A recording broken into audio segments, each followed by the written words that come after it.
You should be good.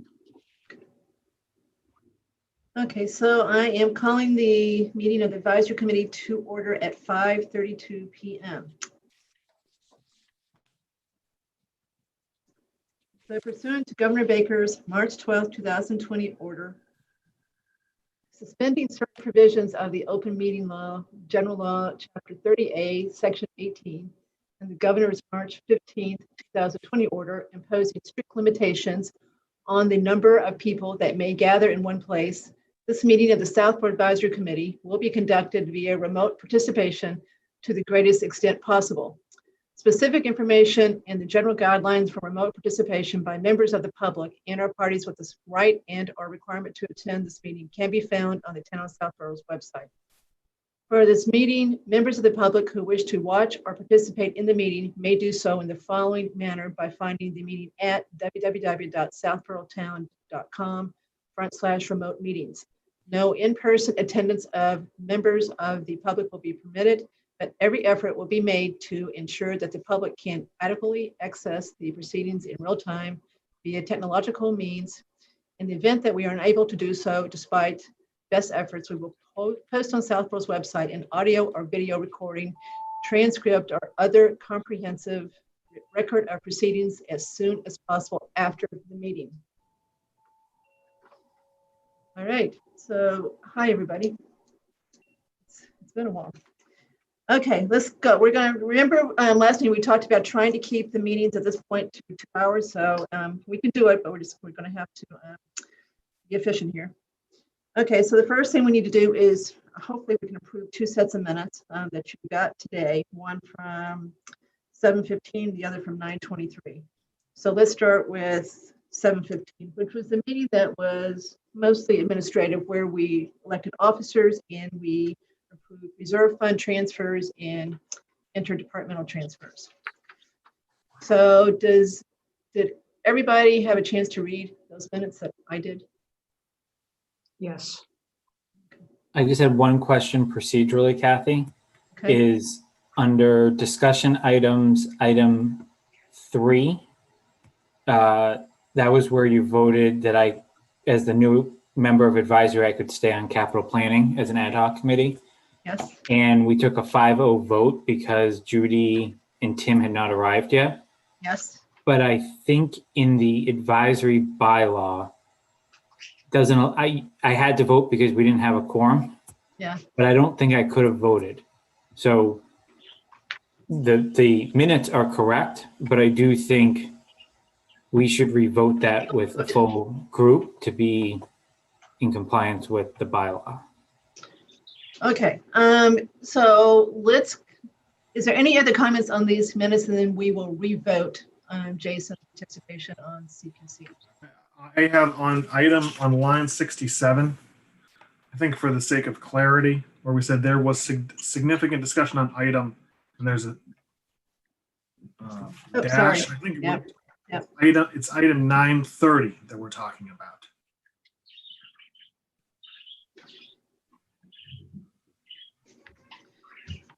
So Andrew, I meant to refer to the spreadsheet item, and so it's item. Okay, so that's the department number. Okay, so the 5th item. Okay, so I will make sure I labeled that correctly and point to it. Okay, anything else? Kathy, can you hear me? Yes. Okay, good. In the older of the 2 minutes, my name's consistently misspelled. It should be B-U-D as in dog, Z as in zebra, and I think there's a T.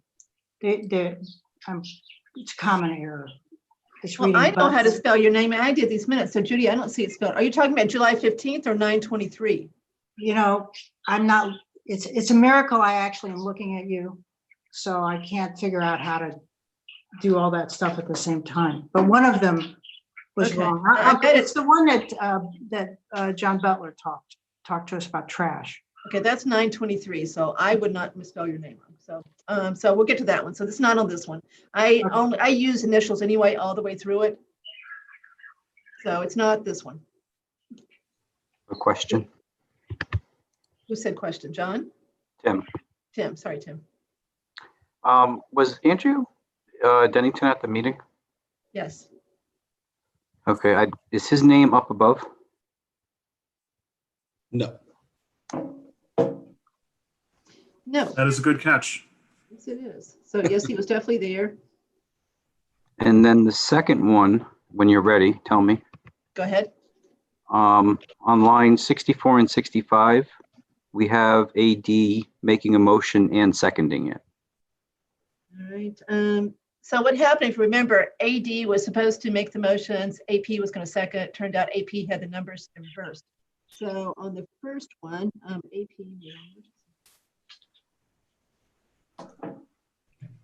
Okay, so I will fix that. AD made the motion to approve and AP seconded.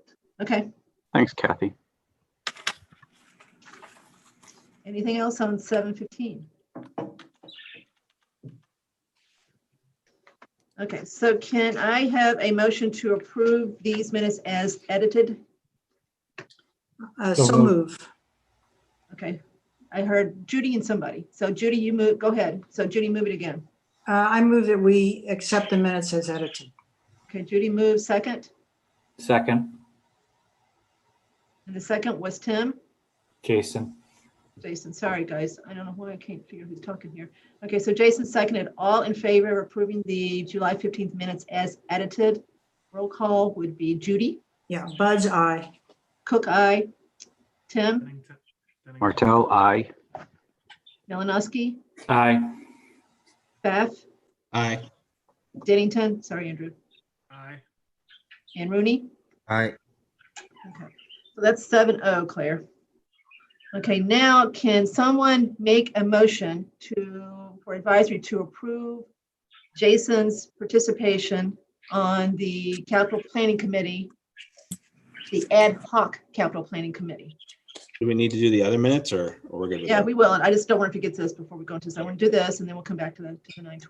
So I move that we approve the participation of Jason in the capital, am I getting this right? The capital budget planning committee. capital planning committee. Do it one more time, Judy.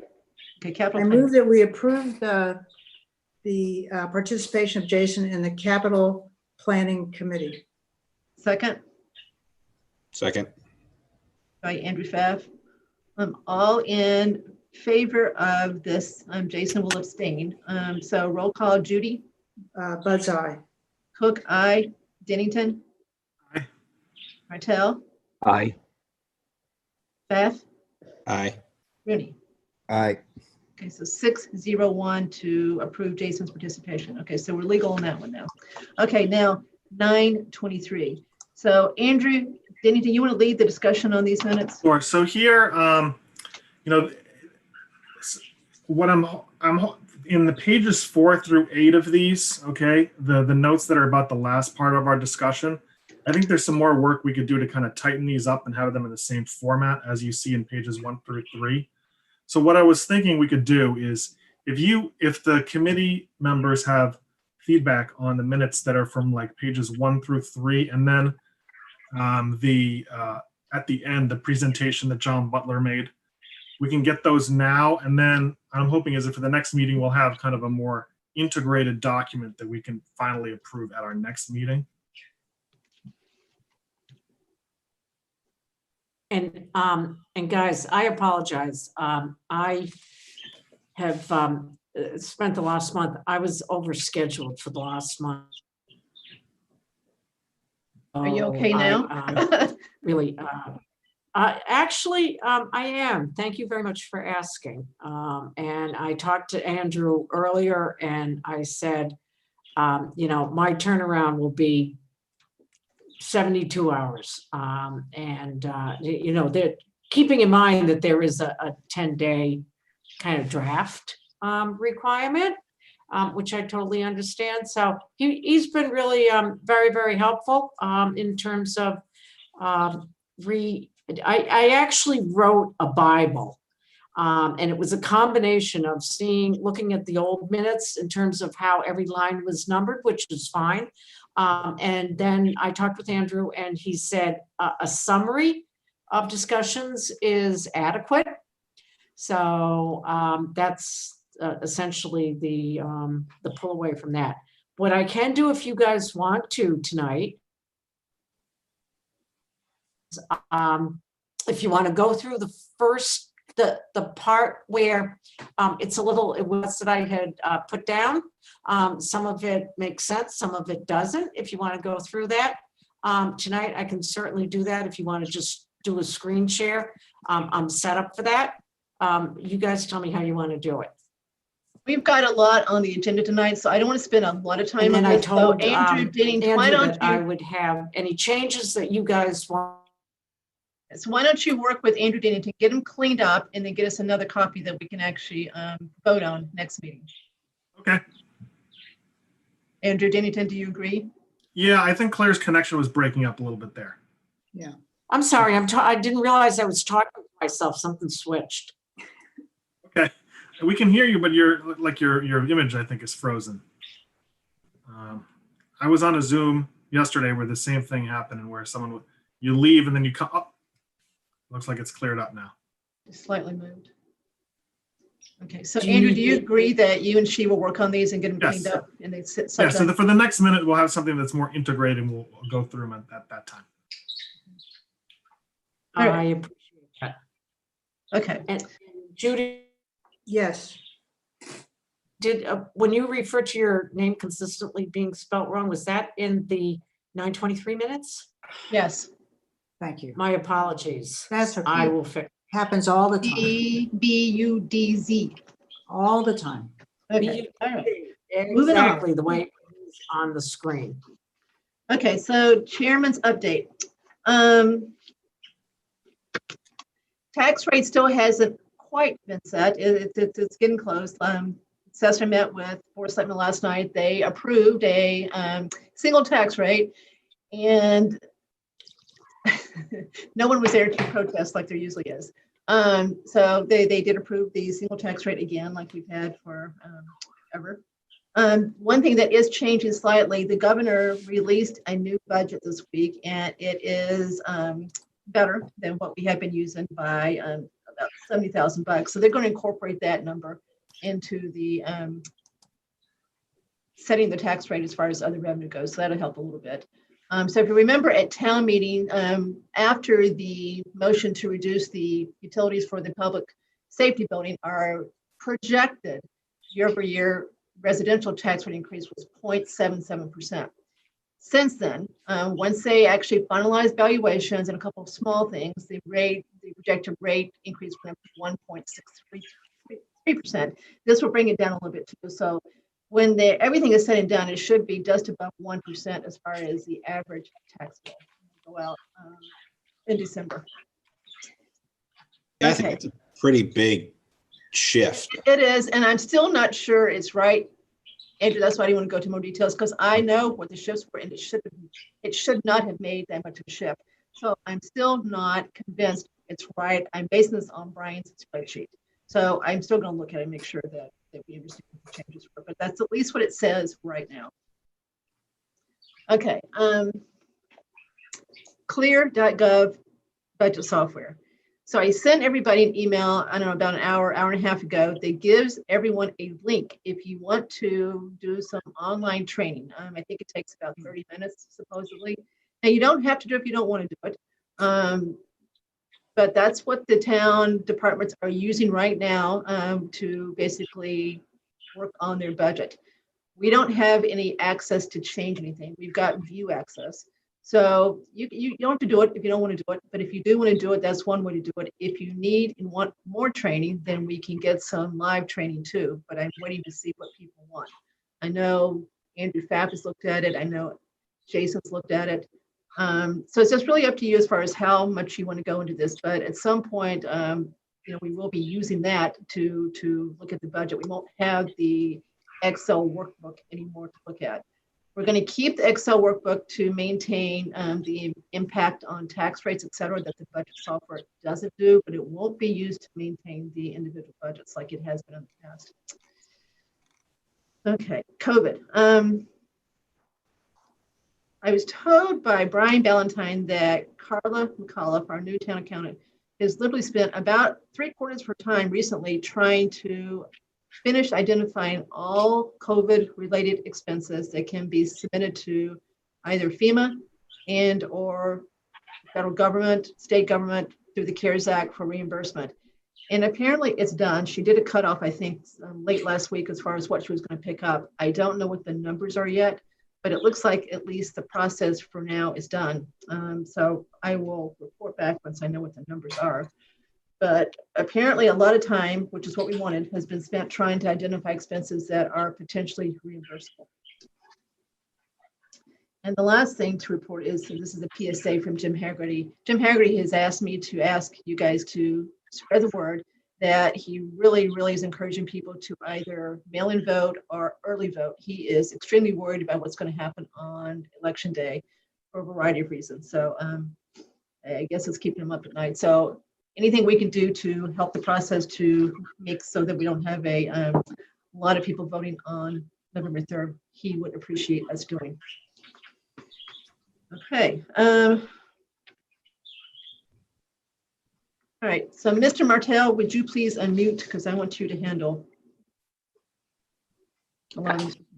Okay. So as everybody knows, last year we spent quite a bit of time talking about the risk, the IT risk we have in town for the structure we have, et cetera. And we decided we were going to carry this over to this year and really delve into this and try to make sure that we have at least looked at this and done what we think should be done to reduce our risk. We're never going to get rid of it completely.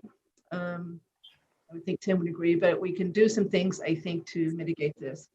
So, Tim, I'd like you to take over at this point and basically recommend what you think we should do going forward. And before you do that, I'd just like to add, this week there was a report I read that recently 140 governments have been attacked by ransomware, governments and hospitals. So it's definitely out there. Okay, so that's all I want to say. I want Tim to basically lead the discussion on this and end up with a plan as far as how we go forward. Okay. So we have been in contact with Tom over the last couple months. Tom and Mark have taken this seriously, which I was very happy to see. And they do have a plan of action in place, which I'm fairly comfortable with. Kathy, do you want me to run down the list of actions that they are addressing? Yes. So Matt and Tom attended a workshop on creating a cyber incident response plan, which they are going to assemble with the planning team soon. They are planning employee training sessions. Unfortunately, at this point, they're not going to be mandatory. I am pushing and will continue to push that they are mandatory. They are planning regular phishing simulations to be established this year. These simulations basically are targeted phishing campaigns. They're real phishing campaigns that are sent against our own employees. Instead of having a malware incident, there is a training incident for anybody who fails the simulation. They are looking to improve their backup solutions for town records. One of the areas that are generally targeted are online records. I forget the name of the town. There's a town in Florida that lost a century of their online records. They were basically encrypted, and they weren't able to pay the ransom. So they basically lost it, and they have to go back and re-digitize everything from scratch. They are going to initiate a staffing study. They're bringing in a third-party vendor to help them with that review. I'm hopeful that this will lead to the hiring of additional, not so much resources, but additional competencies at a minimum, particularly in the area of cybersecurity. They've already completed a cyber health checkup with a third party. That was done, I don't have the exact date, it was sometime within the last 6 months. He said that issues that were identified are being addressed. I do not yet have a list of those issues. And the one thing that they haven't started yet is to develop a risk plan. So that's something I have to get with Tom to ask him about. There are some other suggestions that I've made, but they require funding, probably around the tune of $50K. I've asked Tom to talk to Mark about whether that funding can be obtained. And if not, I told him that I would speak with this board about how we could help. That's all I have for now. So I'll start, then everybody else can chime in. So it sounds like lots been done since we started talking about this, as far as really trying to think through what we should do. I would agree with that. And one of the things I didn't mention is that Tom has really shifted his own position. I don't want to say position, responsibilities, to focus more on the management and security side as opposed to the day-to-day support side. Has he hired his part-time person? I don't know. Sort of. They hired someone for 8 hours and they're interviewing for the remaining 11. So I was actually kind of surprised to hear that, Tim, to be honest, because I know advisory last year took a position for a full-time person. And I guess splitting up that role between two people, given it was already a part-time position, just seemed interesting to me. So they couldn't find someone for the 19th, Jason, so they took what they could get? Yeah, it's not abundantly clear to me why it's that way. It didn't seem like a sustainable solution to me, because especially, let's just say, if you play out a situation where everyone supports a full-time position next year, right? If you upgrade that position, how does that all work? And kudos to Tom for being able to reposition himself. But yeah, I don't know. Well, I don't understand what that means, Jason. Who's doing the things that Tom was doing because he didn't have any help? I can't answer that. I don't know if Tim does know the answer to that. I don't. Interesting. Okay, so does anyone else have any questions or comments to Tim as far as what he just presented? This is Andrew. First off, I think it's great that Tom and Mark are taking this seriously. Tim, do you know whether the town is also considering, or whether the town has any cyber insurance? I don't think the town does. It's something that was in our recommendation. I don't think they've proceeded with that. Because I think that, that probably goes on an annual renewal cycle. I don't know whether MIIA, which I think is the carrier that provides a lot of municipal insurance, I'm sure other towns have asked about this. It's very common in the private sector. So, whenever the next renewal comes up, I think it's something that we should support. At least an inquiry should be made how much it costs, what would be the coverage. I agree. Tim, Yeah, go ahead. what was the 50,000 going to do what was involved in that? The idea behind that was to bring in a third party to do a complete assessment of our IT group and our security posture. Gotcha. And you believe we should do that? I do. I do believe we should do that. And I do believe that Tom should be the primary stakeholder involved, but I do believe that advisory, capital planning potentially, and definitely the selectmen should be actively involved in that review. So you said capital planning, Tim. Are you thinking this can actually wait until July 1 of 2021? I'm sorry, what do you mean by that? Well, I guess, are you advocating a position where we try to find the money in this current fiscal year and not wait for another town meeting? Or do you think there's part of this that could wait for funding at a future town meeting? If I was able to do whatever I wanted, I would form an ad hoc committee with a specific budget to complete this activity. So an ad hoc committee that would work in conjunction with MTC or Yes. independently? In conjunction. And do we really think we would have enough people who are qualified to do that beyond those that are on MTC?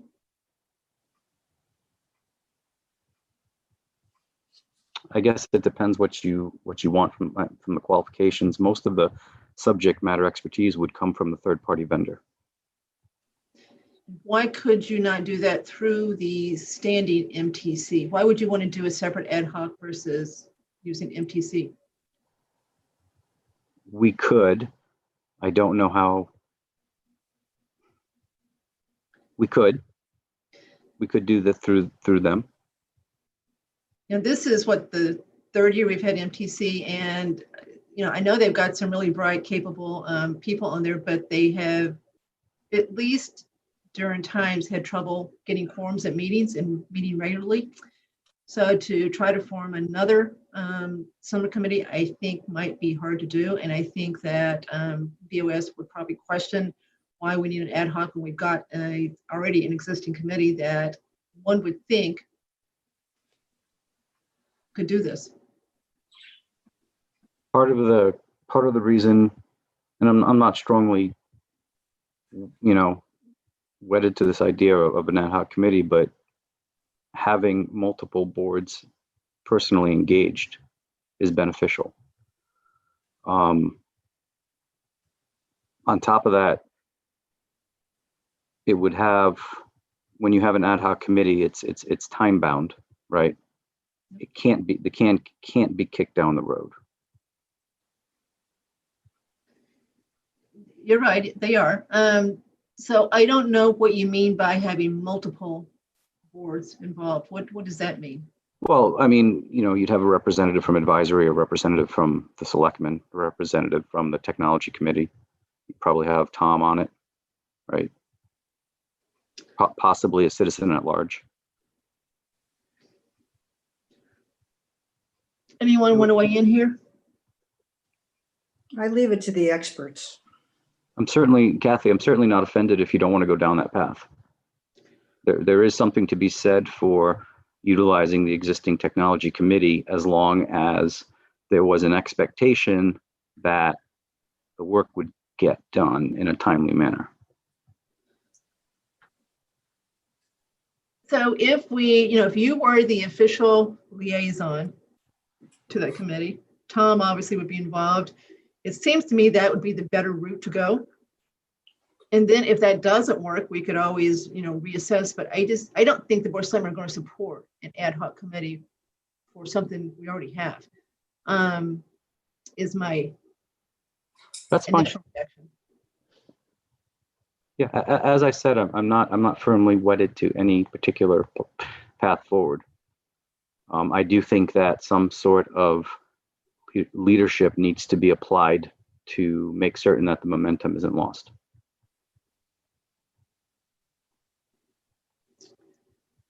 I have a question on the training aspect, because Tim said there was some training that he thought should be mandatory, but others thought should be optional. Tim, what training was that, and why do they think it should be optional? I don't know why they think it should be optional, to be completely honest with you. I don't have a good reason behind that. But the type of training it's focused heavily on anti-phishing, understanding what phishing, what phishing is, what spear phishing is, how to recognize it. But most importantly, if you recognize it, what do you do about it? Do we, do all of the employees have an email or a phone number that they can get in touch with? Is it monitored 24/7? What's the service level on the response time to that? If somebody does submit a request to one of those things, somebody should get back to them within 5 minutes, that sort of thing. all that goes into it. It's making certain that people not just recognize that there's a potential threat, but how to respond to it appropriately, and making certain that we have the resources in place to respond to it. And I mean, clearly we are beyond Tom's capacity when we talk about things like this, right? He just doesn't have the staff to do it. But I think specific to the training piece, I think we should move, I can make a motion here and I'll make it if people are supportive of the general concept, that the advisory right to BOS encouraging that trainings like these be required and that we can't make policy for the town, but we can certainly influence policy and make recommendations. And I know at least in the private sector and candidly in other public positions, this sort of stuff is required. You get an email, you're told to do it, you do it. So. Whose idea was it to make it optional? Mark told me that it was optional. Not Mark, Tom. I don't know if that came from Mark or if it was Tom himself. But I mean, there is some politics behind it too. I mean, we're not just talking about people at the townhouse. You're getting the volunteers involved, everybody on the boards, and your impact. I mean, if you're not including the schools, you're missing a large part of, of what needs to be covered. So why don't we invite MTC and the school technology person, I forget who it is these days, person or persons, to come to one of our next meetings, and let's just have a joint discussion with them and see what comes out of that. But Jason, I agree that there's no reason not to at least encourage the board of selectmen to make the fishing training mandatory. If they're going to do it right.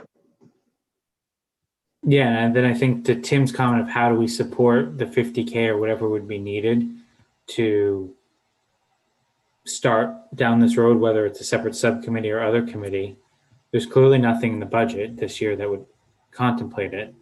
There's likely not room in other budgets that anyone's going to be willing to give 3 months into the year. But I would say, has anyone looked at the optionality of CARES for some of this because of the increased use of technology and the risk that brings in, right? If you think about some of that, part of this is directly related to the pandemic.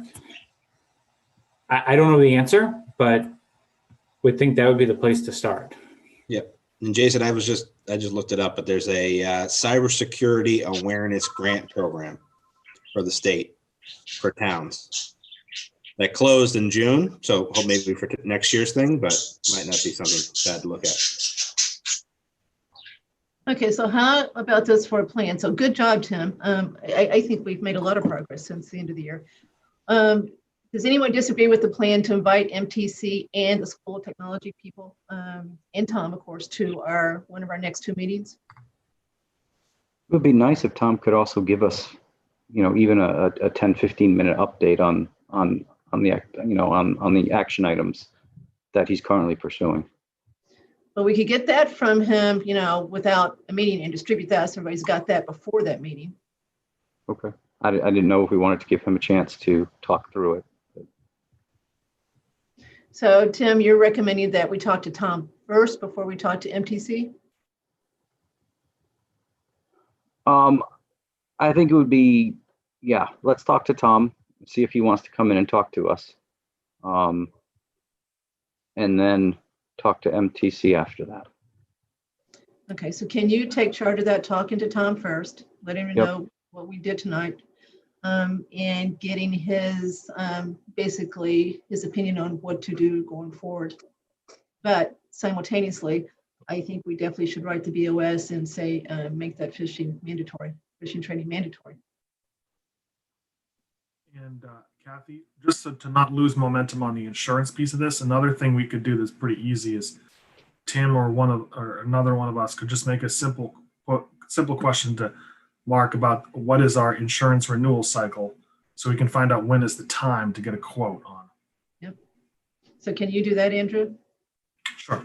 You may be able to add it mid-year, Andrew. I don't know, but given it's a separate add-on policy. Well, he's right. Andrew's right. Normally you do this once a year, right? You pay your insurance, you insurance agent says, what do you want to change? But you're right, you can always make changes during the year. Things happen, right? I'm surprised we don't have this on our policy. Okay. So who's writing the email? Is Tim writing the email to BOS, or do we need to move anything around that? Or are we waiting for Tom to come in? I'll do the email to BOS about the mandatory fishing. Tim is going to talk to Tom and basically come up with a plan to involve Tom and school technology and MPC for a future meeting, but basically, get Tom's input into how to do that piece of it. And then Andrew is going to talk to Brian Ballantyne and find out for sure that we don't have it on our policy, and if not, what our anniversary date is, and if it's not anytime soon, so you can go ahead and make a adjustment right now. But of course, that's part of the budget too this year. So the liability insurance is always a little bit of a guess. So we'll see what Brian says as far as trying to make a change right now. Where the money will come from to do it. Do we need to, I mean, how far does Tom's mandate go in town? Does it cover just the selectmen's purview? Like, I'm thinking specifically about the clerk's office. Do we have to get the clerk involved separately in terms of record protection?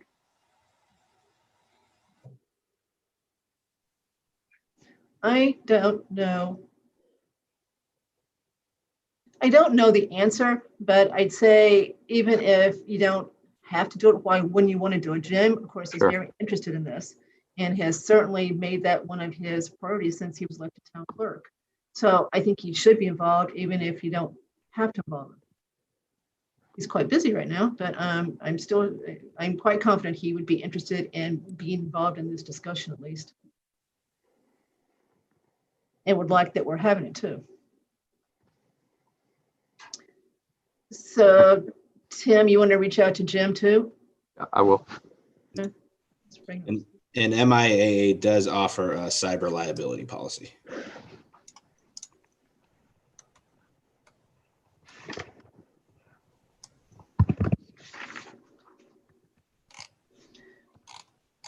So Andrew, can you make sure you remember where you looked at as far as the grant goes?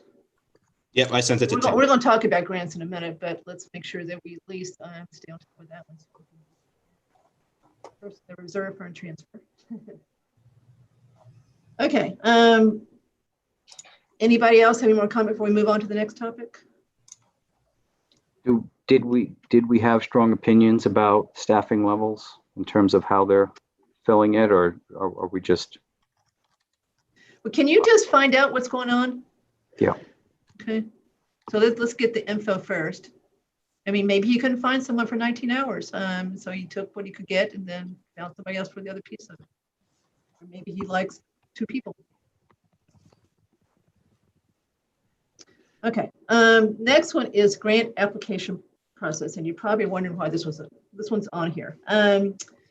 So long story short, and Jason, feel free to chime in here. There's been a couple of grants that we know about recently that were fairly easy to get. We probably qualified for them and didn't have to do a whole lot to get them, and we missed them. I won't go into details which ones they were, not to try to pick on anyone, but we thought it was worthwhile to have a discussion about what we might want to recommend going forward to make sure we have a more robust process to try to identify grants such as the one we just talked about, in the future, so that we don't miss the opportunity to get the grants. And the 2 that we know we missed were in total a couple $100,000 between the 2 of them, so they weren't small money. In the past, Sam Stivers, he did this more as a selectman than he did as an advisory committee member, but he has been pushing to basically hire a part-time grant writing person who has specific experience in writing grants. So it could be, a grad student, someplace that's taken the class that knows how to do this, or someone else. But he was very interested in doing this. He didn't get much he didn't get much traction with the BOS, at least the last time he brought it up. I don't think he's brought it up this year. If he has, I'm not aware of it. But I know that he thought that was one way to pursue this. Each department is supposed to look for grants that they can get. And we know that we do get quite a few grants in several departments. But what we don't know is, are we getting everything that we should get? And there's really no one checking to make sure we're getting everything we should get. So what can we do to make sure that we don't miss these at least easy picking grants going forward? So Jason, you want to chime in here and without necessarily being specific about the one that you're aware of, talk about what happened? Yeah, I mean, without going into too much specifics, I looked at a grant announcement for a program, saw a lot of communities that were similar sized. The particular one was, it maxed out at 50K, but most communities of our town size maxed out at 50K, or $49,795, I think was a very common number I saw. And I went to both town administrator and the department head in this instance and was told we just weren't aware of it. And I did some more digging just because I don't usually just stop. And it was pretty apparent and well advertised program.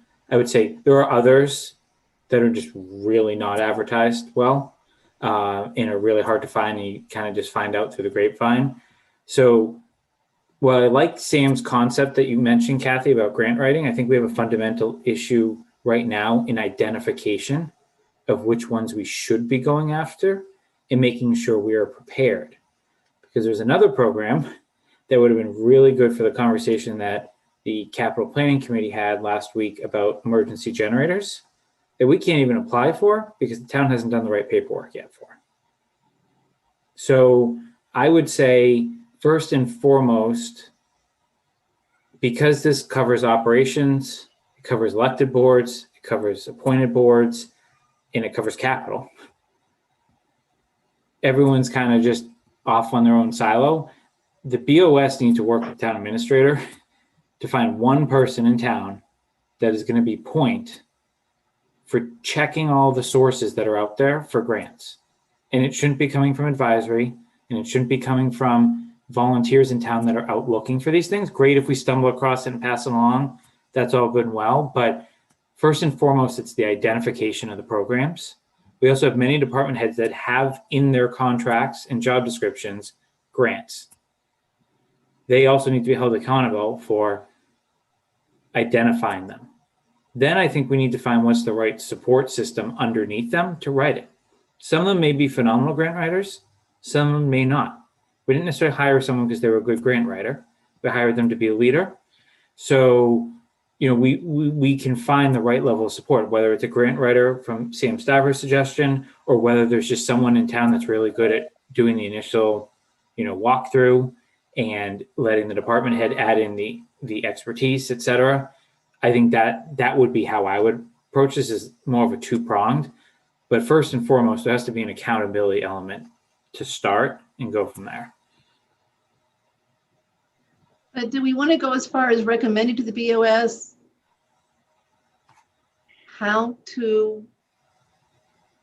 they might identify that person? Because I don't know who that person would be. I actually think, Kathy, there's consulting organizations that do this for a living, where they just manage grants and they have towns as clients. And we should have a consulting agency like that on retainer that we meet with, I don't know, every 6 months or every quarter, review what large expenses are coming down the pipe, and they can help facilitate. And if we want to hire them to write a grant, I don't know if we need an actual person. I think we should have, kind of like sending it to external counsel, have an external grant, knowledgeable person that we can talk to. How do they get paid? John was trying to raise his hand. I think he had a point. Hey, Kathy. Hi, Mr. Rooney. Hi, Mr. Rooney. Go ahead. Yeah, Jason, although not necessarily dispositive, do we know what comparable towns do relative to their grant writing, whether they have an exclusive position for a either part or full-time as opposed to it coming under a department head's responsibility? I'm not aware of any town that has a grant writer on staff. However, most of the grants that I have worked through in my career have a refundable option to them to cover the grant writer's expenses, like 90% of them. So to Andrew's point, if we don't have the right person in-house or we don't have the bandwidth in-house, then it may be worth a few pennies or a few dollars to have someone that is an expert in this area. So Andrew, is this group you're talking about, do you think that they know how to focus on grants specifically for Massachusetts towns? They've got that kind of expertise? I mean, I just pulled up one, and Massachusetts clients, Acton, Andover, Arlington, Ashland, Auburn, there's 75 Massachusetts towns that are clients of this consulting group. Well, that's a fifth of them.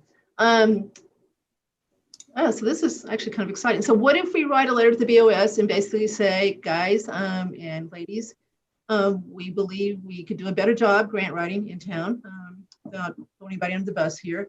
And this is a couple ways that we think you could go about it, including looking at this outside company, internal, external, but these are some ways to do it.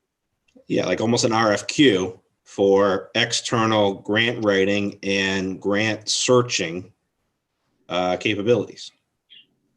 That you'd have somebody on retainer. And even if some board or committee member or town person, citizen found a grant that this person could help, understand the grant, look into it and say, yeah, it would work, it wouldn't work.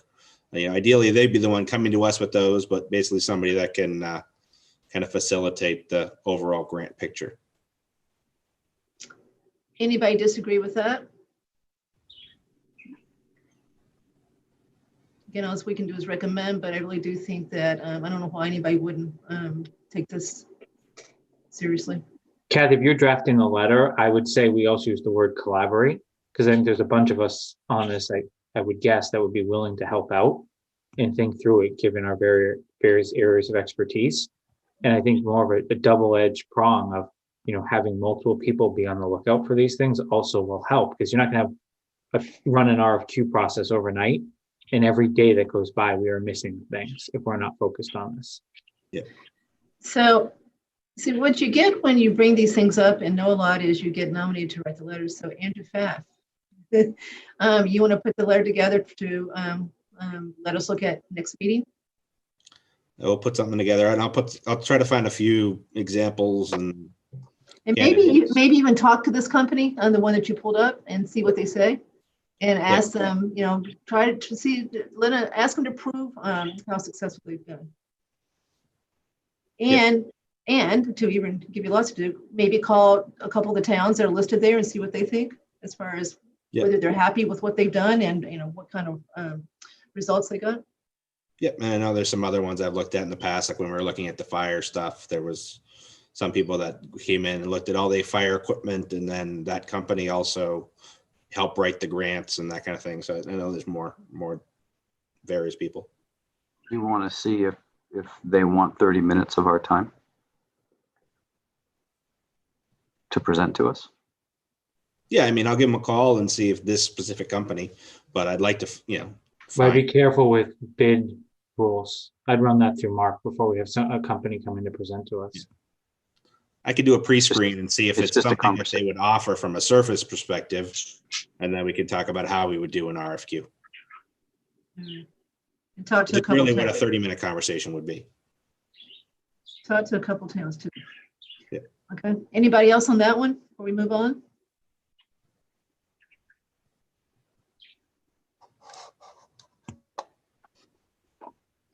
Okay. So the next topic involves how to deal with accrued vacation pay, accrued sick pay, etc. You saw, hopefully you had a chance to read Jason's draft letter, which we're going to discuss. he may not have really understood the background as to why this is being brought up, but Jason's going to explain that in a second. So Jason, why don't you take it from here as far as what led to this letter, this proposed letter? Sure. So I think I previewed part of this in the last meeting.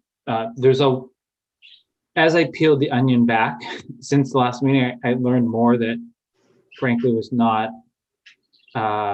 favorable to the discussion and added to the letter, but let me try to present kind of a short timeline that then will get us to the letter, because I thought more details in the letter would just jumble the message. When we were looking at the year-end 20, fiscal year-end 20 financials, I became aware, just looking at some overages and looking at how department budgets had tracked between quarters, of multiple payouts, mainly to department heads and to pretty much almost every member of the fire union. And by multiple payouts, I just want to make sure it's clear what's going on here to everyone. By multiple payouts, you mean someone who could have taken vacation, but chose instead to get a check and not take that vacation. That's correct. Okay. And those are contractually allowed. There was nothing black and white in reviewing the contracts of those. There are other department heads that were in the same situation, had the same contract language, that did not get the payout or take the payout. My understanding it was their choice not to take it because of where their department's budget was. So as I started to ask more questions, I then looked at the fire union payout. As anyone can imagine, and the reason I asked the original question was many other towns have had issues with public safety unions related to a lot got told they couldn't take vacation in the March, April, May timeframe because of obviously what we're all living through. Makes a lot of sense. So towns had to negotiate with unions what to do, because they told them they couldn't use vacation, they were going to max out all of that, they're contractually obligated to it. But there is no payout clause in our union's contract for vacation unless they are leaving. So what I was surprised by is that there was no discussion in a public forum with the Board of Selectmen about that piece. I don't know if it's the right answer or not. I'm not opining on that. So what I was getting at with the year-end payouts in the language in the letter was, I'm not even sure the Board of Selectmen are aware of what happened, and just asking for them to review what happened, make sure it was consistently applied, because we have department head contracts, we have SAP employees, and we have union contracts that candidly differ between unions.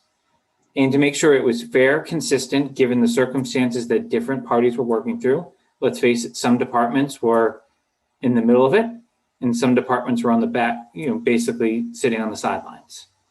But in addition, start to think through, given that none of this is budgeted, and there is now what I've been able to determine is a history at some department heads taking payouts year over year, it either needs to be budgeted or they need to think about how they're structuring contracts in the future. Could I just ask you, wait, what do you define payout for me? So like, for example, most department heads have, in lieu of taking a week of vacation, they can get a payout of 1 week's extra compensation. Okay. So Judy, instead of taking 4 weeks, they take three weeks and get a check for the 4th week. Right. So if I use a very basic example, an employee, if a department head made $52,000, which none of our department heads that are under contract make $52,000, they would get an extra $1,000 paycheck on June 30th of the year. And you're limiting this only to payouts and not to sick time. We're going to talk about sick time. Okay. Yeah. So But you don't get paid out sick time until you actually leave. So this really, what Jason's talking about for the moment is focused on vacation. Okay.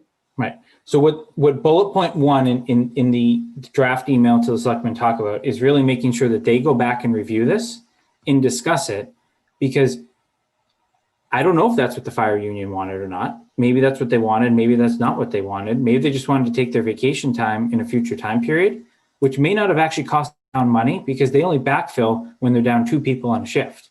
They have 5 people on a shift. They don't start backfilling until they go below 4. So it's not a cost until you have 2 people out on a shift. So again, I don't think the advisory committee should take a position on whether this was right or wrong. It's more for more disclosure and discussion about what's happening. and make sure that that's the right thing or what should happen differently in the future. We can't reinvent the past. But Jason, as far as the union employees, they don't have the ability to make this election.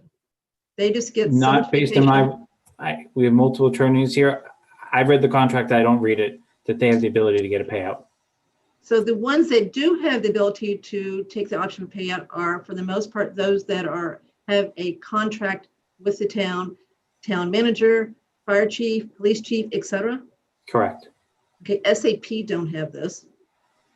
SAP has a provision, and I believe it was used in the planning department this year, where if you're down an employee, they can approach the town administrator to get paid out instead of taking vacation, and they can do up to 10 days a year. So my understanding is, well, this wasn't a year-end payout, the town planner did have something similar happen this year as an SAP employee. But that, to me, candidly makes a lot of sense, because I think they were short-staffed there for months trying to fill that business coordinator position. So again, it's the lack of discussion and the lack of transparency, and candidly the amount of digging that had to occur in the size of the payouts. We're talking well over 50, we're talking somewhere between $50,000 and $60,000 that maybe should have been in the general fund or budgeted for.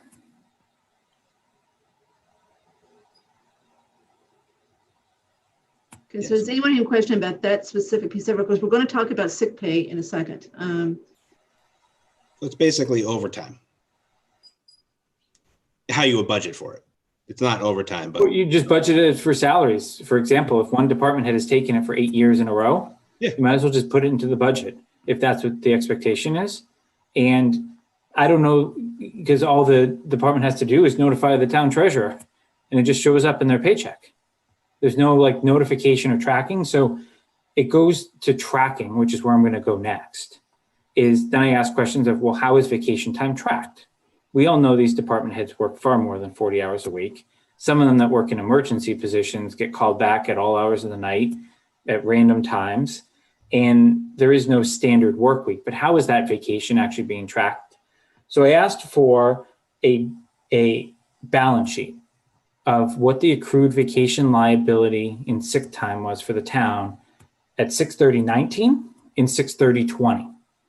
And I was originally told it's not going to be a big difference. Well, our liability as a town went up $100,000 in 1 year due to vacation time accrual. That was being carried for 1 year the next. So if, I think Kathy had mentioned in the last meeting when Chief Morrow retired, they had to make a reserve fund transfer to actually cover the payout that was required to him from time. And we all know those of us that work in private industry, that happens too. There are labor laws around it.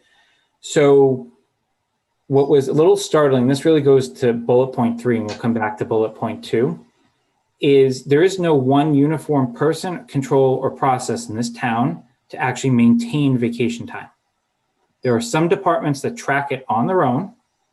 And when I reviewed certain departments, I uncovered that there's more time on the books than those employees are actually contractually obligated to.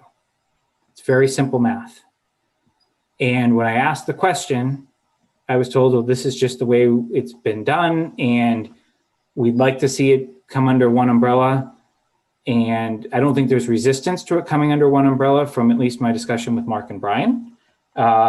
But my question would be, is even if we get the BOS to support and make a policy around this, how do we go back and actually check the math from the past?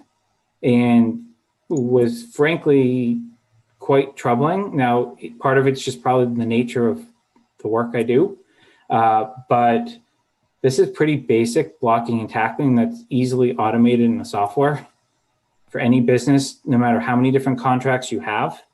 So that's really what bullet point 3 is getting at here, is there needs to be people in charge of this. It needs to be the same person. There needs to be controls around it. And there needs to be a review of what in the world is on our books right now. You know what software we have for GL, AP, AR, that sort of stuff? It's a I don't know the name of it, Tim, but my understanding is the standard municipal package, because most support that I've seen come out of it when I've asked for details looks very similar to what I've seen in other towns. Okay. But what I will tell you is the departments that are tracking some of this on their own are using software that is designed for that industry. Because as you can imagine, public safety looks a lot different than DPW, and DPW looks a lot different than administrative functions in other areas of the town. I don't know what you mean by that, Jason. What do you mean tracking it on their own? So do an example, DPW. You mean what software would she have that's not part of the town? It's fire. So fire is tracking on their own. I don't understand that. Why is this not tracked centrally by our finance department? That's what I'm looking to get done tonight. That is such a no-brainer financial control. I don't even know what to say. Well, one would think too that the annual audit would take a look at the accrual to determine how it was put together and make sure it's right. But let me make a point here too. The accrual on the financial statements at June 30th, and Jason, I had said to you, I didn't even think they did it. Well, I'm glad to know they do it, so that's good. But has nothing to do with the budget that's put together for the year. We're on a cash, we do this budget on a cash basis, what we're really going to spend for the year. And what we do to try to allow for these bumps and these payouts is we do a warrant article that we continue to replenish that is nothing but a guess at what we might have to pay out for accrued vacation and accrued sick when someone retires. So I agree that this whole process sounds like it needs some improvement. Kathy, Andrew has his hand up. Yeah. Sorry, Andrew, go ahead. So it sounds like it might be kind of complicated to, in the near term, move to a way where there's kind of a centralized HR function in the town that tracks everyone's vacation time, right? But maybe one thing as an interim step we could do is for the document that was circulated for tonight's meeting, the advisory budget process beginning with FY22. Would it make sense to now, in beginning this process, to direct each department that we would like us to present to us on what a forecast of what their accrued unpaid paid time off is? And we can ask them questions in the budget process about how they track that. Hold that thought for a moment. Most companies track this through their payroll system, not their GL, not anything else. They've got a payroll system that tracks it. You get your paycheck stub. It shows you how many hours you've got still in your vacation. Every single employee, whether they're union, whether they're SAP, whether they're our management, go through the same payroll system in town. The school has their own payroll system. The town's got the rest of it. So there's two payroll systems that cover everyone. So I'm just real surprised that payroll system is not capturing all this. And it sounds like it's not, based on what Jason's saying. It's not that it doesn't have the ability to, from what my understanding is. It's that we've empowered multiple people to oversee the process as opposed to a centralized process. Yeah, Kathy, in those financial management reviews that I think I emailed you on, this is something that they cover, and they look at the system and how you're accruing these things. So this is one of the suggestions that I might have, Jason, is we request that the Board of Selectmen reach out to the DOR, Division of Local Services, to perform a financial management review. And basically they'll go in and they'll look at all of our systems, our purchase order process. They'll look at how we're accruing vacation time, and they'll make suggestions on how we improve our processes and what systems to use. And one of the things they do cover is vacation. And, so I'm looking at one right here where they're talking about, like, we should be using our payroll software to accrue sick time and vacation leave. And we should be printing that balance on the individual pay stubs, things of that nature. So, I mean, we're also looking at this from the budget perspective and the other letter that Kathy has, but I think there's an all-encompassing gaps in some of our financial management review that many towns have had the DOR come in and do a review and point out some things to improve, and it might be something we want to look into. Is that free or is there a cost? I don't know. I would assume it's free, but I don't know. I mean, I would certainly be supportive of that, because I think if we have these issues, we probably have other things we haven't touched on yet. But I'm not, I guess, that patient, and think that this needs to, at least because we have an FY20 item and we have something that someone could retire tomorrow, and we could be paying them something that they're not entitled to. And we've all seen where certain news stories have gone with other government agencies. I think at a minimum, we should have some kind of earmark of funds if this pops up. I mean, $60,000 is a lot of money. So we're not doing this just to point out that there's a benefit to doing this. A real benefit here. Number one, it would hopefully improve the accuracy of the computation of any payouts. But number two, it would also hopefully tighten up a budget so that someone who does this year after year, takes a week of vacation as a paycheck instead of taking it, it should go in the budget. Now, forget, pandemic, okay, all bets are off, right? Things were different. So you can't penalize people necessarily for that. But anyone who does this on a regular basis, it should be required to be part of the budget. And things can change. You can deal with things that change. But I think and we're going to get to this in a second. I still think we need to talk about a policy where people aren't allowed to accumulate a ton of sick time. Sick time should be for when you're sick, not for a big check when you leave employment. So I want to get to that before we get out of this. But I think what Jason was also trying to get to with looking at this is that he didn't feel like the BOS was aware of the decisions that were made, and those decisions seem to be made not necessarily fairly among departments.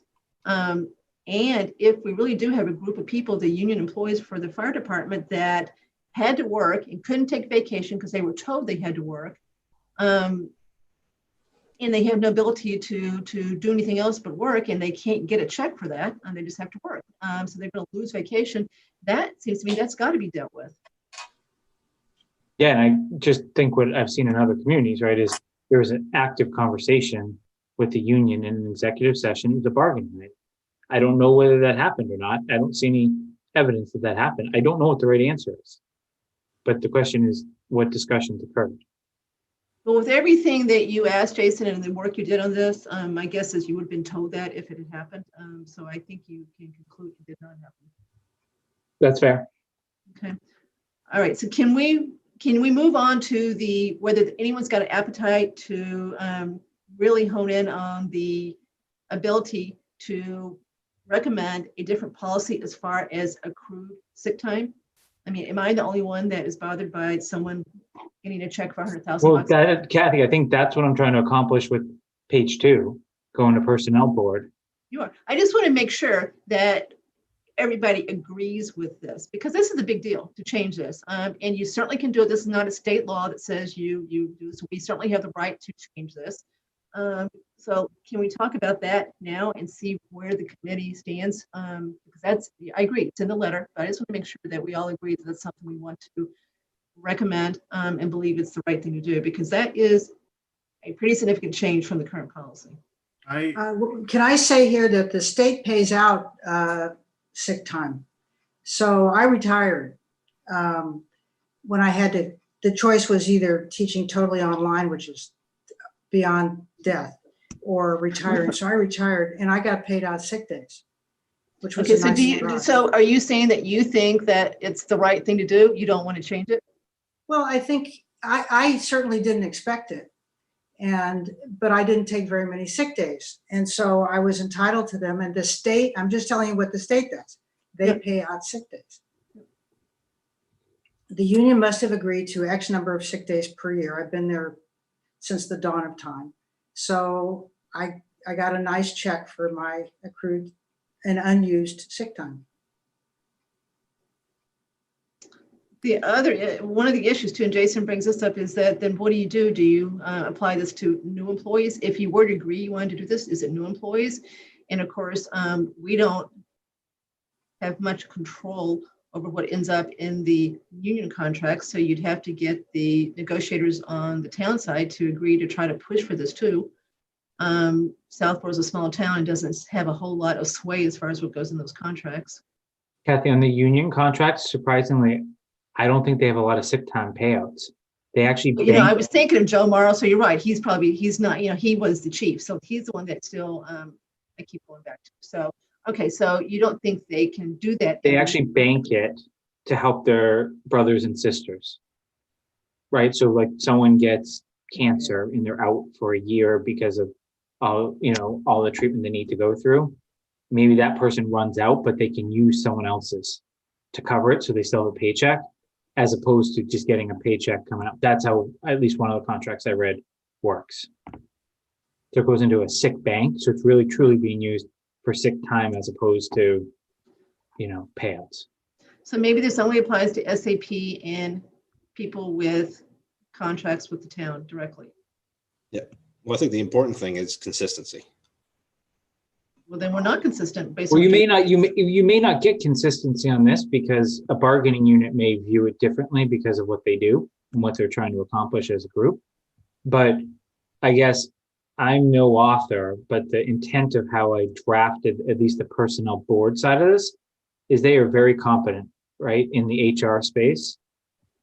Just make a referral to them to study it. They may come back and say this is perfectly fine for governmental employees and here's why, or they may say, yep, we've been meaning to revisit this. Thanks for the push. I don't know what their answer is going to be, but that was the intent of the wording that's used here, to not side one way or another. I mean, private sector, we all know what happens. There's no sick time payout. Yeah. Really? Yeah, ours goes to an extended illness bank, like what Jason referred to. Well, ours goes to a common pool and we can tap it if people are sick and need more time. And Judy, when you retired, like you did, you got whatever you had accrued, you got paid out, period. Totally. And there's no limit on the accrual. So if you like the sick days from 10 years ago, 15 years ago, so I had no idea about any of this till I started to go through the process. And then I was told, I was at Fitchburg State for 43 years. It's a long time. So I had a lot of sick days. And I thought, good, give them to me. And I took the money. You literally accrued everything you didn't use for 43 years? Yep. Wow. Jason. Hey, listen, I deserved every penny of it. I agree. There's no doubt. Now, Jason, do you accrue the hours and then the hours are applied at your current hourly rate, right? Mm-hmm. So you're paying for 30 years, someone from 30 years ago, whatever rate they're making. The one good thing, at least, that I found is we don't pay out 100% of sick time. We pay out 100% of vacation time. We pay out somewhere between 20 and 25% based on how the SAP is drafted. But even in vacation time, we do it based upon current rate, not at the rate at time of accrual. Correct. So you have some people that have been here 20 years, 30 years, 40 years. 40 years. Thousands of hours, because thankfully they were very healthy. And then they're getting a payout on the back end of that. And that might be fine. I don't know, but I think it's certainly worth someone that's far more educated in the area to look into it. Okay, so the proposal on the table is to send first of all, to appoint someone to liaison with the BOS and Personnel Board. And then if we agree to send the letter, appoint that person and basically put it in the laps of the BOS and Personnel to go further with. I appoint Jason or nominate Jason. Well, let's see if there is a consensus to do the letter and then you can do your appointing. So anyone besides possibly Judy opposed to doing this? Judy, we're not making the decision either. We're just saying. No, we you want can guys to follow look up at it. on it. Okay, I just wanted so to, we don't have authority. We're just saying we think you should take a Okay. look at this, I right? just want to make a point about what the state does. So there's a reference in here somewhere about business doesn't do something, but the state does, at least my union, managed to make this happen. So Okay, so I don't hear a whole lot of opposition. It's not very vocal if there is.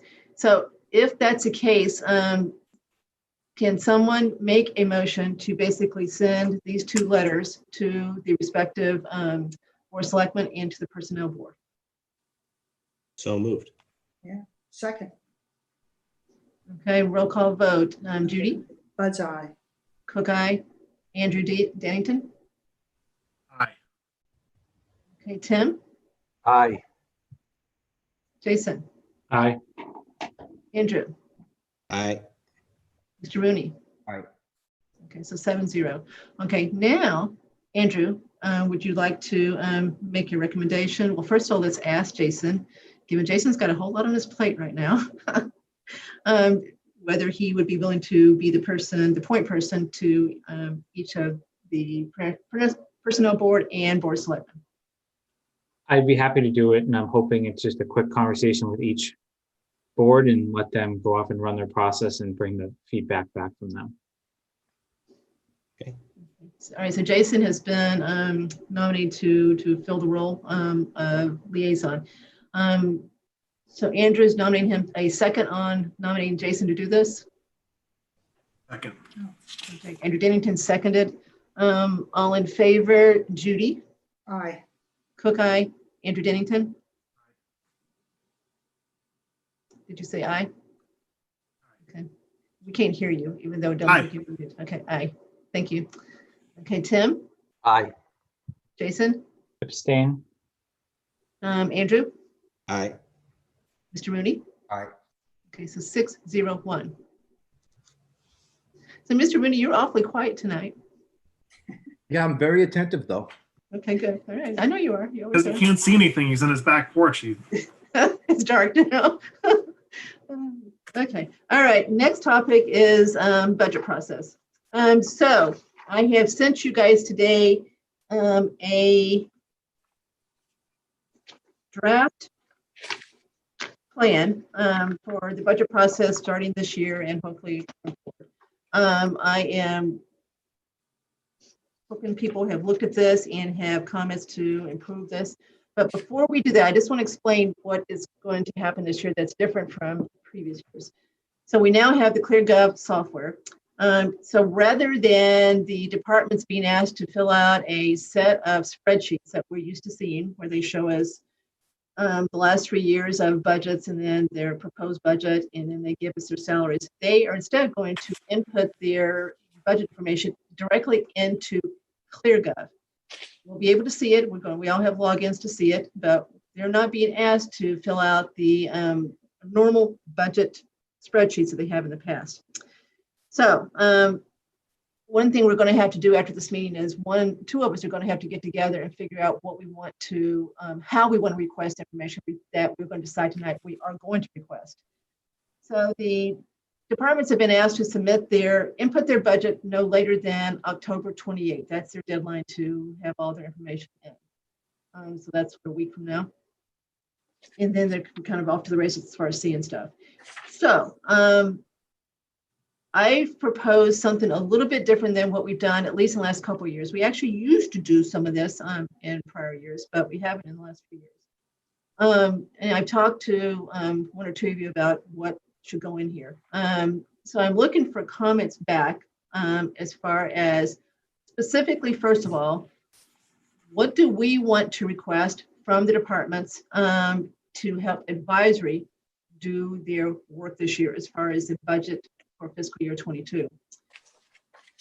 In the past few years, we have not asked them to show us their actual expenditures and compare that to their most recent budget, and to use that, more importantly, as the basis for determining their next year's budget. So that's one thing that I propose we ask for this year, is to ask them, instead of working off last year's budget, to work off last year's actuals. Now, the danger in that is you've got some COVID stuff that is going to be in those budgets that won't necessarily be in there going forward. Maybe be there for the short term, but not hopefully long term. So there is a downside. So let's start right there. So if someone can, Andrew Pfaff, why don't you start? What do you want to ask the various departments for as far as information we need to be able to evaluate their budget? I think certainly the narratives that we always look at. And And then, I've got that in my memo. So anything that's not in my memo, that- yeah, I had put some, let me pull up the comments I had before. so narrative is there. Yep. I assume you put grants. Well, I mean, is it part of the budget process? I mean, it's an overarching thing that we should always just be looking at grants. So Tim, be more specific. Ideally, it should be part of the process. Every department head should be looking to see what grants are available as they put together the services that they need to support for the next fiscal year. Okay, so do we want to ask them as part of the narrative to describe what grants that they believe they are going to apply for? Is that what you're asking? Yeah, they should at least know what the landscape is. And then if they want to do a cost versus effort analysis, even something quick and dirty, that's only logical. I think part of our problem is that we have too many people who don't bother even looking at what the grants are.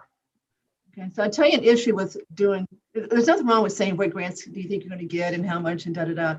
But I don't know if anybody realizes this. A lot of the departments that get grants spend that money outside their budget.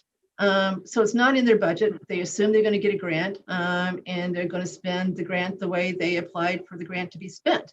So we don't see necessarily that money being spent. And I can give you two examples. Council on Aging definitely does that, and so does Youth and Family Services, and there's probably more. So asking about their grants doesn't necessarily mean that that grant is going to be part of their budget as far as the income and or the expense. So that's just a fact. I'm not saying I agree with it, but that's how it's done. Kathy, I think this is pretty. Go ahead, Andrew. We're having trouble hearing you, or at least I am. Can you hear me? Now, okay.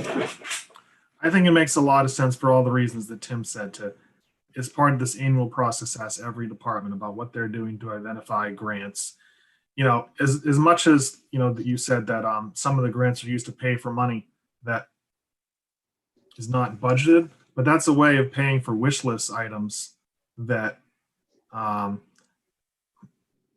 don't need to be in the budget because they could be possibly paid for by grants, and that saves the town money because they don't have to be in the next year's town budget. And it just helps the process sink in so that every department head, okay, I know I'm going to be asked this question, so I should do at least a little bit of homework to prepare myself. It'll help just the long-term process of increasing the awareness of grants, right? Okay, so we'll have them basically include a blurb on the grants with their narrative.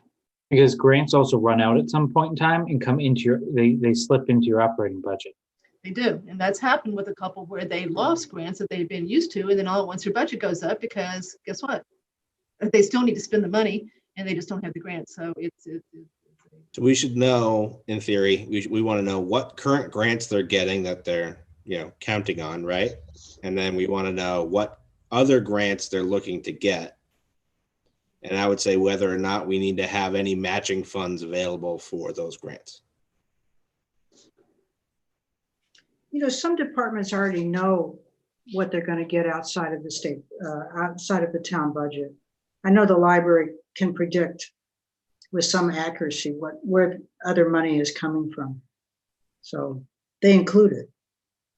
But it wouldn't hurt, Judy, to know this, because there could be a time that grants get lost and it funds something that's crucial. And that happened to Council on Aging a couple of years ago. They actually did lose a grant that they had been using to fund part of an admin salary. And so it was a problem. So I still think it's a worthwhile question to ask, even if it's something that they are fairly confident that they can count on year after year. Yeah. And then Kathy, you have the section talking about how have they dealt with the pandemic with the fiscal year 22 budget. I'd also like to know how they're doing on their actuals for fiscal year 22 and even how it impacted them for last year's actuals. But not just how it's going to affect their budget, but how did it affect their actuals? Okay. Okay. So you want to know how the pandemic affected their actual expenditures last year. That's what you're asking? That's what you're saying? Yeah, I mean, if we're looking at, say, fiscal year 21 final actuals, right? In comparison. Fiscal year 20. Fiscal year 20, and if they have anything for fiscal year. That's last year. You said last year. Yeah, last year, fiscal year 20, and current year for trending it against. We're going to talk about how to do that, Andrew, separately. So right now we're talking about what to ask them for to give us input into the budget for fiscal 22. We're separately going to talk about how to track fiscal year 21 expenses, which is kind of where you're going. Yeah, well, I mean, I think when we look at ClearGov or we look at the reports that are coming out of finance, we always see last year's budget, this year's budget. I want to see last year's actuals, last year's budget prior to any budget transfers and this year's budget. And I want to know of last year's actuals, how much of that was, COVID, especially as we just did this exercise of finding all the expenses. We should have a column that says COVID reimbursements or one-time COVID costs. On COVID, there's a separate account that they're tracking it in. So they basically, if you pick fire overtime because they had people that had a quarantine, you will not see that in fire's actual. It's already sitting in a separate GL account, is my understanding, based on the exercise that I just went through. Okay. So you'll actually have a good compare. I love everything you're saying, Andrew, but I think you'll actually have a good apples to apples approach just by getting them to give you the actual. Yeah, if they backed it out of the department's budget and isolated it, then that's great. They've all done that. That's part of what. So Carla, it's receivable. Carla's done with it. So it's all been backed out of every department's actual expenses. Anything that supposedly was COVID related, it's out of there. And then I would say on top of that, is anything that was labeled COVID related going to come back? If anything that was COVID related. Okay. So we're asking them for, just to be clear, we want them to use, and this is really important, we want them to use their actual expenditures for fiscal year 20 as the basis for their budget for fiscal year 21. We're asking them for a level service budget.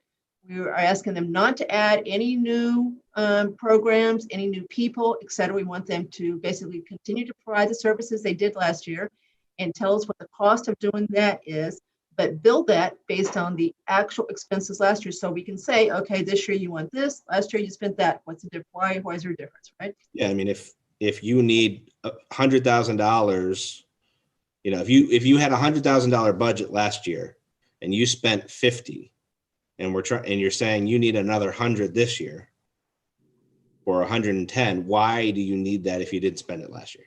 But they can still put it in there, but they have to explain why, because they may say because of COVID, they didn't lay off people, but let's say they laid off people that they brought back, right? They furloughed people. They didn't, but they could say we furloughed so-and-so and we're bringing them back. So they'd have to explain, why they still need to keep the 100 there compared to the 50 the actual spent, right? Correct. But in the prior year, we had just looked at, they had a budget for 100. Now they have a budget for 100.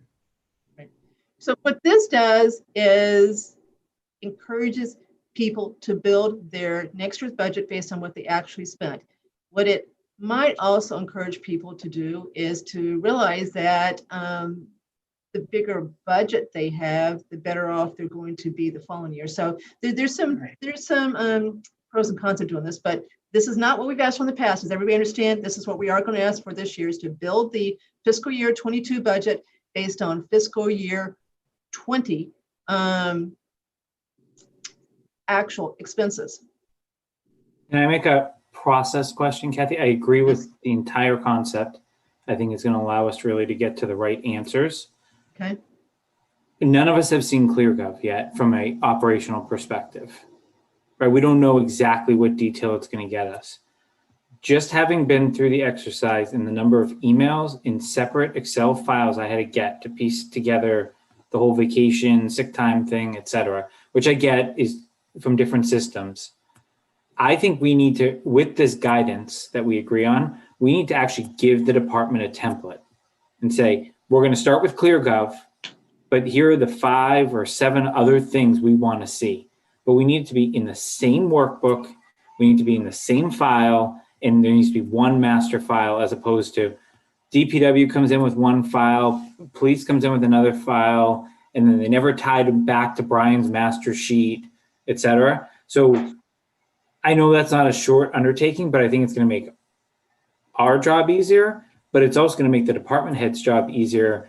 Instead of, library designs it one way, youth and family designs it another. We give them one slide to capture COVID impact. Give I them agree. one slide If to do it.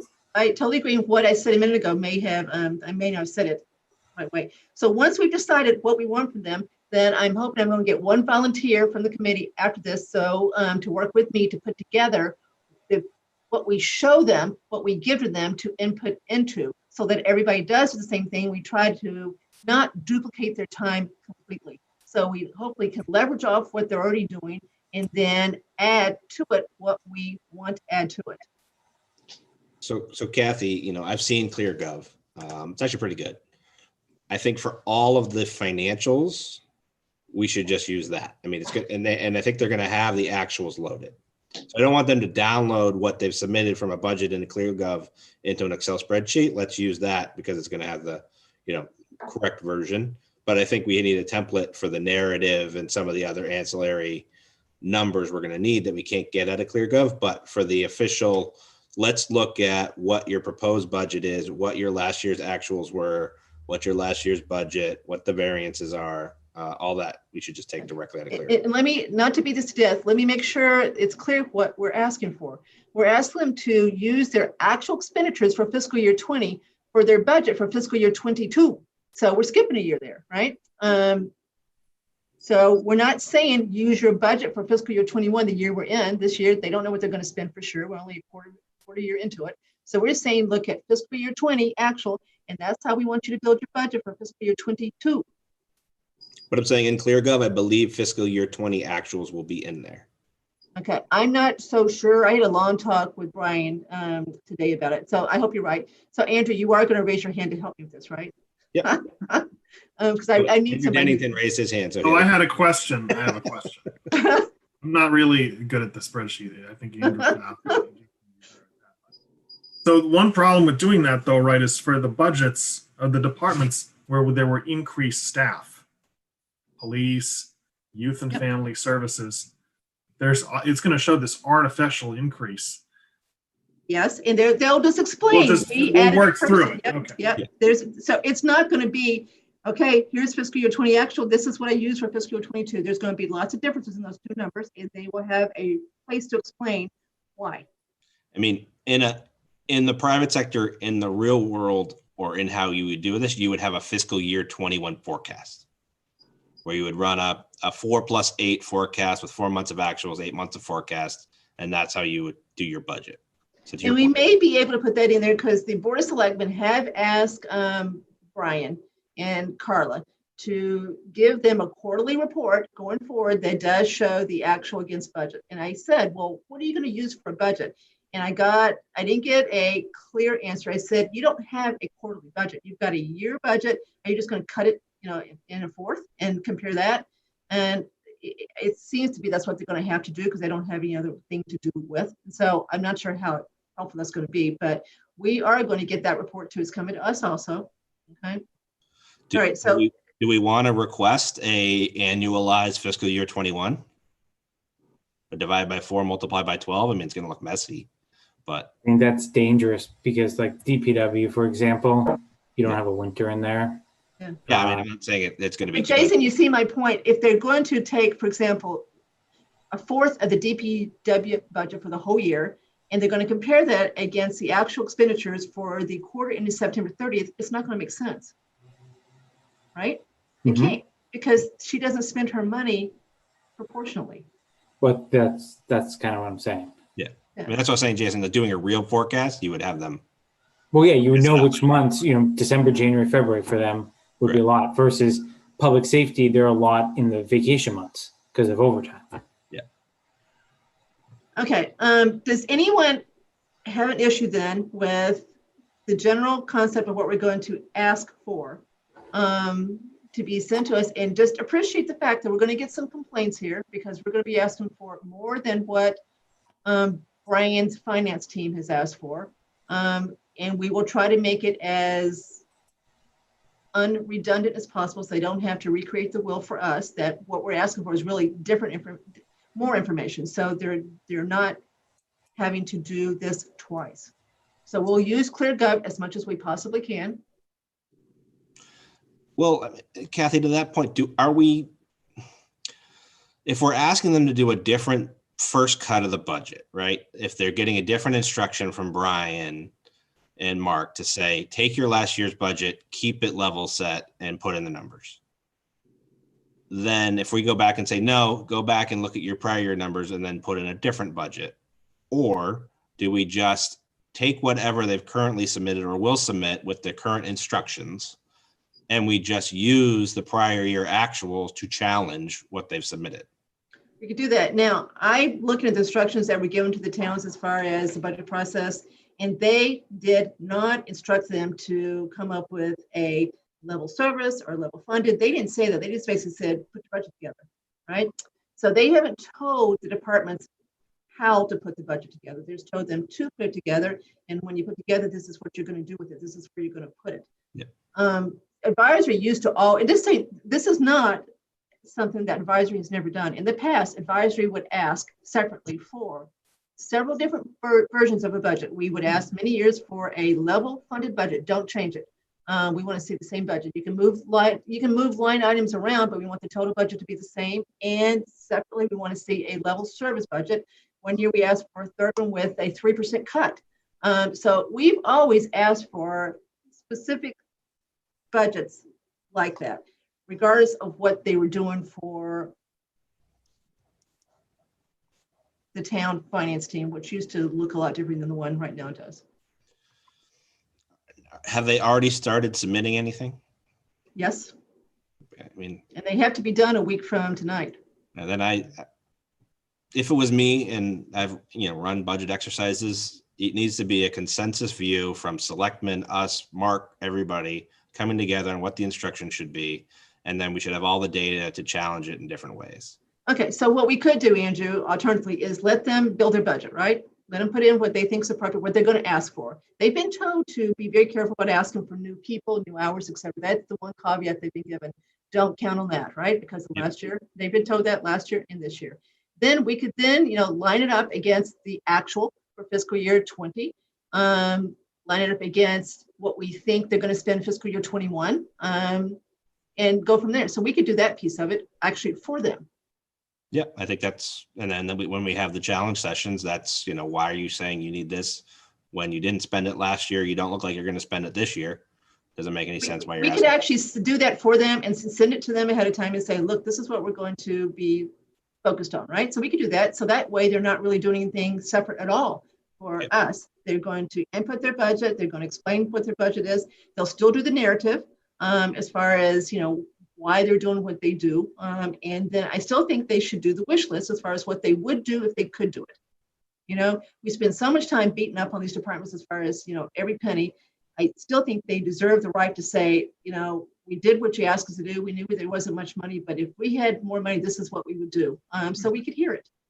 Kathy, can I make a suggestion? Given that you have this liaison list of major departments on page 2, Yep. Why don't we have, if we divide up the liaison, each of us really, whoever we're liaison with and who we're working with, work with these department heads ahead of them coming to the advisory meeting, making sure that what they're bringing is consistent with all of these things that we've not, whatever we agree on tonight, and really also help them to work through and articulate their wish list. We don't have to agree with the wish list, but at least help them to make sure that they're getting kind of a fair crack at it, in terms of they're presenting the same thing that their peer is presenting. And just because they have a bigger budget or more presence or a better way of presenting it, they're not getting maybe an unfair advantage one over another. And I think having the liaison embedded in that process and looking at the finer details will also streamline our process so that we don't have to go line item by line item in some instances on some of these budgets, and really can focus on where are the areas where we could accelerate items, where we could decelerate items, and where there are savings, and we're going too skinny and need to, up the ante. That's kind of what a liaison is supposed to be doing, Jason, anyway. So what we could do is make it clear that's what the liaison's job is, and let the liaison basically tell the department, explain what we want from the department. We can do the package for that department saying, okay, this is what you input, this is what you spent fiscal year 20, this is what we think you're going to spend fiscal 21. Take that to them as part of what Liaison has as his tool to sit down, so that when the liaison and you remember what Mr. Mooney did last year, when council and agent came back, he had really talked to them. He knew what they wanted to do and was very articulate about how to explain it. And we really focused on the big stuff, you know, what they want to do with their building, et cetera. So that's exactly what a liaison should be doing.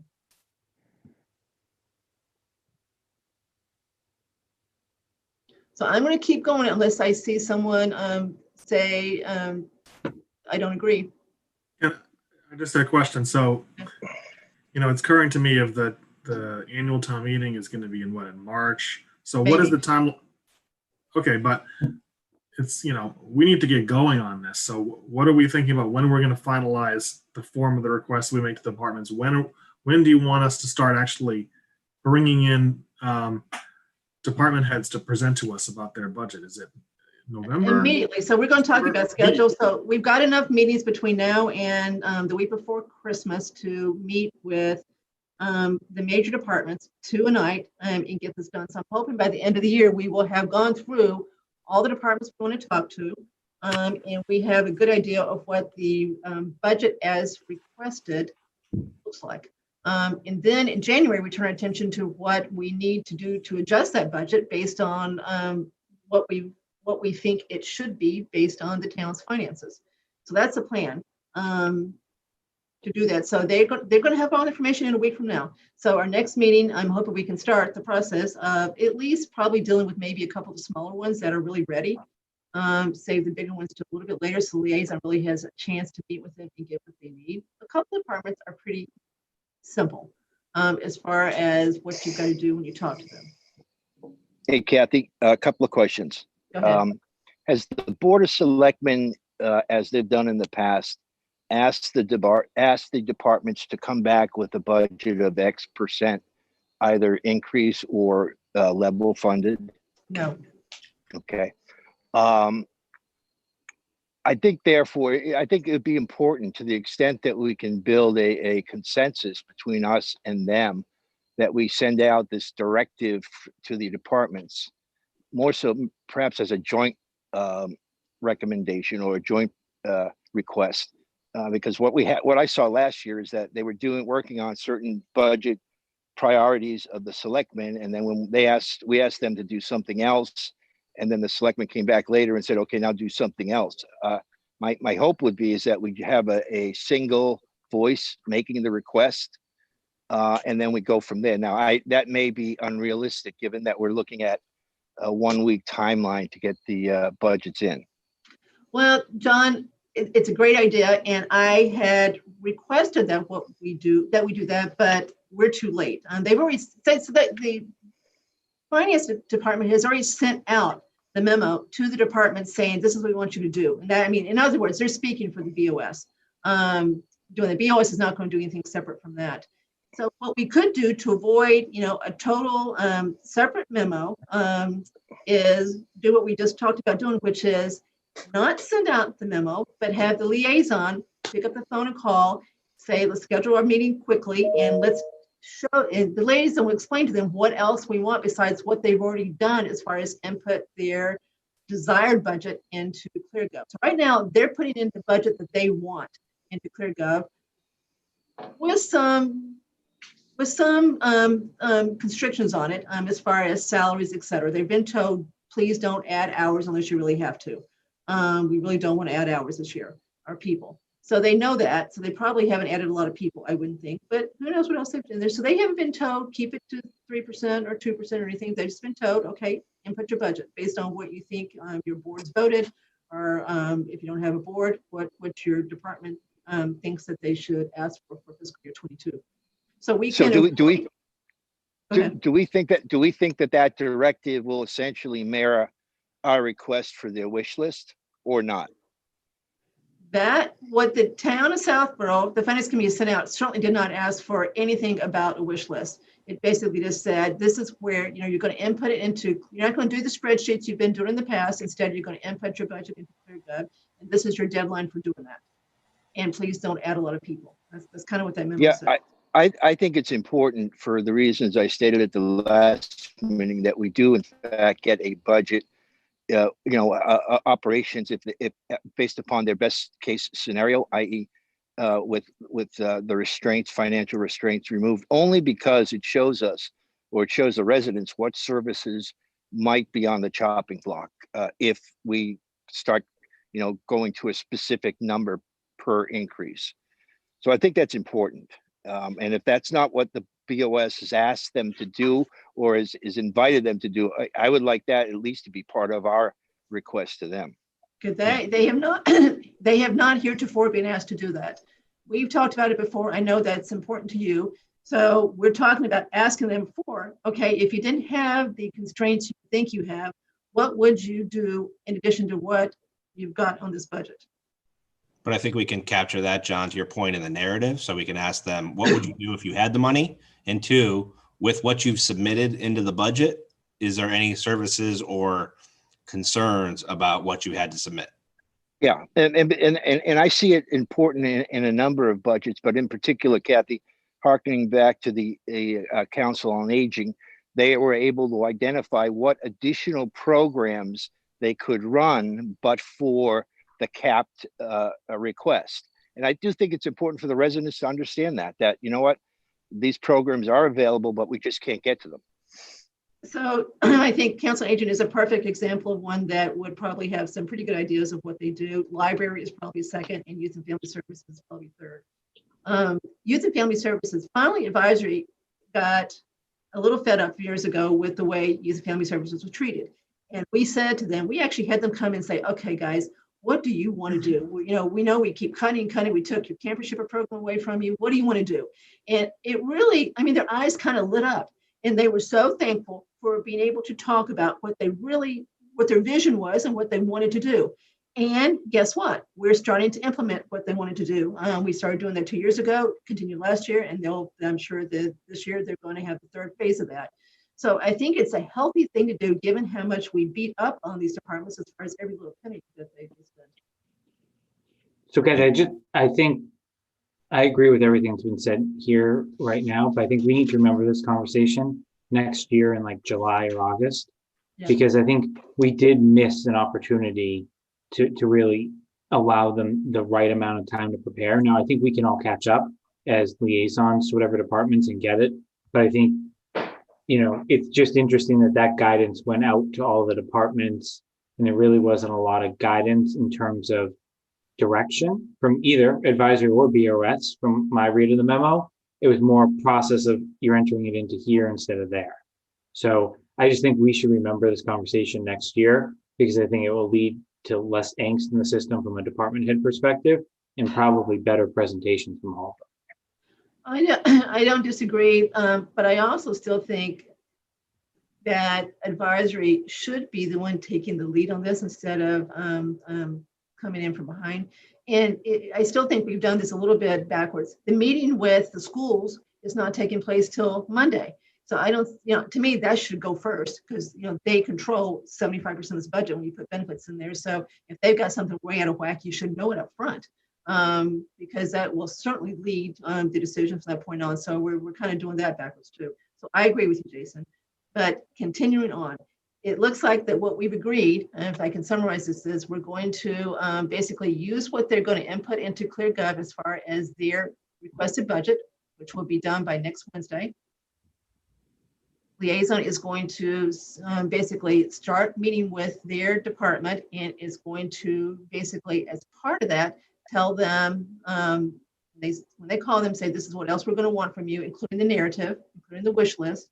And also, we're going to show them the actual fiscal year 20 actual compared to what they're asking for, and also compared to what we think they're going to spend in fiscal year 21. So they understand where the questions will come from when you see something really out of whack, when you compare those, what they're asking for, to their two other sets of numbers. So we're doing a lot of the work for them. So we're not really asking them to do much more here other than the narrative, which would include the wish list. So Kathy, let's do number 3 again. We're going to show them the actual, I'm trying to keep up with you. Okay, so We're going Judy, to- we've got actuals. We've got the fiscal year 20. Right. That's done, right? We also know what the fiscal year 21 budget is. What we can do to that is try to modify that based on what's happened for the first 4 months of the fiscal year. Not sure how much it would be modified, but we can certainly at least throw that in there too, in some form. Either the actual fiscal year 21 budget that we're in the middle of right now, or some version of that that's modified for what's happened in the first 4 months, if there's something that's happened that makes us think it should be changed. Okay. Again, we've got COVID right now. So it really, there may be something in there that really is obvious that should be changed. I don't know that. Yeah, Kathy, I would just elaborate on the wish list to also include any services impacted by what they had. And then, John, to your point, to get the selectmen kind of involved in this, I know they were talking about having liaisons for the budget as well. So I think if they do go through that route, making sure that the selectmen and the advisory liaisons have the same conversations with the department heads, or at least amongst themselves, to make sure that they're both on the same page of what the numbers look like, what the issues might be. So we don't get into the selectmen want to see it now with a 3% discount, or we want it too. I think that if they go the liaison route, we can kind of sync up a little bit using that methodology. Yeah, I agree 100%. That's the last thing department heads want to do, is to come up with the disparate analysis. Well, I think that if 2 liaisons is overkill, but if they're determined to do it, then I agree we should have joint meetings. And we can also try to do joint meetings as far, now everything's Zoom, right? So we can also make sure that BOS knows what our schedule is to meet with departments, so they can join those too, and not, again, have them repeat everything that they say to us, or vice versa. I mean, I think if they know that we're doing our job in really diving into the details on the finance and making appropriate recommendations, and they're not off kilter from wherever they were going, big picture, I would hope that they would trust, the judgment that's being shown here amongst many different members. You're here. Okay, a couple more things that we need to decide whether we're going to pursue this or not. One of the things that has always happened historically is that we approve a budget and then it gets changed and we don't know about it, and we go, well, where'd that come from? So I'd like to make it clear this year that the budget that we approve when they come before us is a budget we are going to recommend at town meeting unless we are informed directly that they need to change whatever we approved, so that we're not surprised at town meeting where we got a number that we don't know where it came from. Okay. Now, I will say this, Brian did put that in his memo. He basically said advisory is not going, you can't make a change to your budget if you don't tell them. So that actually was in his memo. So we will be reiterating what the finance team has said to the departments as far as that goes. Anybody have an issue with that one? Okay, I'm going to jump to liaisons for a minute. I'm going to come back to current year monitoring of expenditures. That's a big thing. Okay, liaisons. So let's now decide who wants to liaise with which departments. I've got 11 departments listed here that I think definitely need a liaison. If somebody wants to do anything beyond those 11, we can. Your call. So these are certainly the major ones. So let me just read them, and then you kind of decide where you're going to raise your hand. And you probably need to raise your hand twice, except for the big ones, which would be hard to do 2 of those. So DPW, police, fire, schools, council on aging, youth and family services, library. Then I put treasurer, BOS, and accounting all as one. It's all at the townhouse. Facilities, EDC, MIS. And I intentionally left off rec because the rec budget is basically 2 people, it's salaries. We are interested in rec as far as revolving fund and capital, but I'm not sure we need to deal with their actual operating budget, but happy to, if somebody wants to do it, we can do it. So Kathy, those are the 11. I'll do rec just because I'm talking to Tim about his capital stuff anyway. I mean, as you said, but I can speak to the stuff he's talking about on his wish list. Okay. All right. Since you're doing it anyway, you might as well look at it, right? Yeah. The 2 salaries. Okay, anyone want to add any more departments that we actually want to appoint a liaison to? Doesn't mean we can't ask questions when we see things on the budget, but as far as truly having a liaison and asking them to come before us, is there anything else, any other department you want to hear from? More of a suggestion, because it breaks between police and fire, is I don't know how you've handled this in the past, but I think it should be together with one representative. And the main reason it should be together is because of one of BOS's goals is exploring regional dispatch this year. The dispatch budget sits in police, but that decision impacts both departments and could have operational impacts, maybe in FY22 or maybe beyond. So it would be more of a combination of, I think there's a lot of synergies between those two departments, even though they have different chiefs, very different operations. Anyone disagree with that? Nope. Okay, anyone want to add a department to that list of 11 besides rec? Okay, so let's see who wants to raise their hands, and then we'll draft after that. Okay, DPW. This is a really important one, and this is one where you really need to roll up your sleeves and look at closely. I could do DPW because I did police last year, but Jason, I'm assuming, would you want to take police and fire together? I'm happy to, but I'm not wed to it. Yeah, I'm just, Well, if anyone's got a fundamental knowledge because of your background, I would hope that you're going to raise your hand for it. And Jason certainly So has. then I will raise my hand for that, if that's how you want to approach it. I mean, and Judy, library, etc. Okay, so now Andrew Dennington, you don't want to do DPW. You did it last year. Is he still here? yeah, he's still there. So AD. He said no, right? Okay, all right. I cannot hear Andrew Dennington. I couldn't even see him. Okay, so AP is doing DPW, JM is doing police and fire.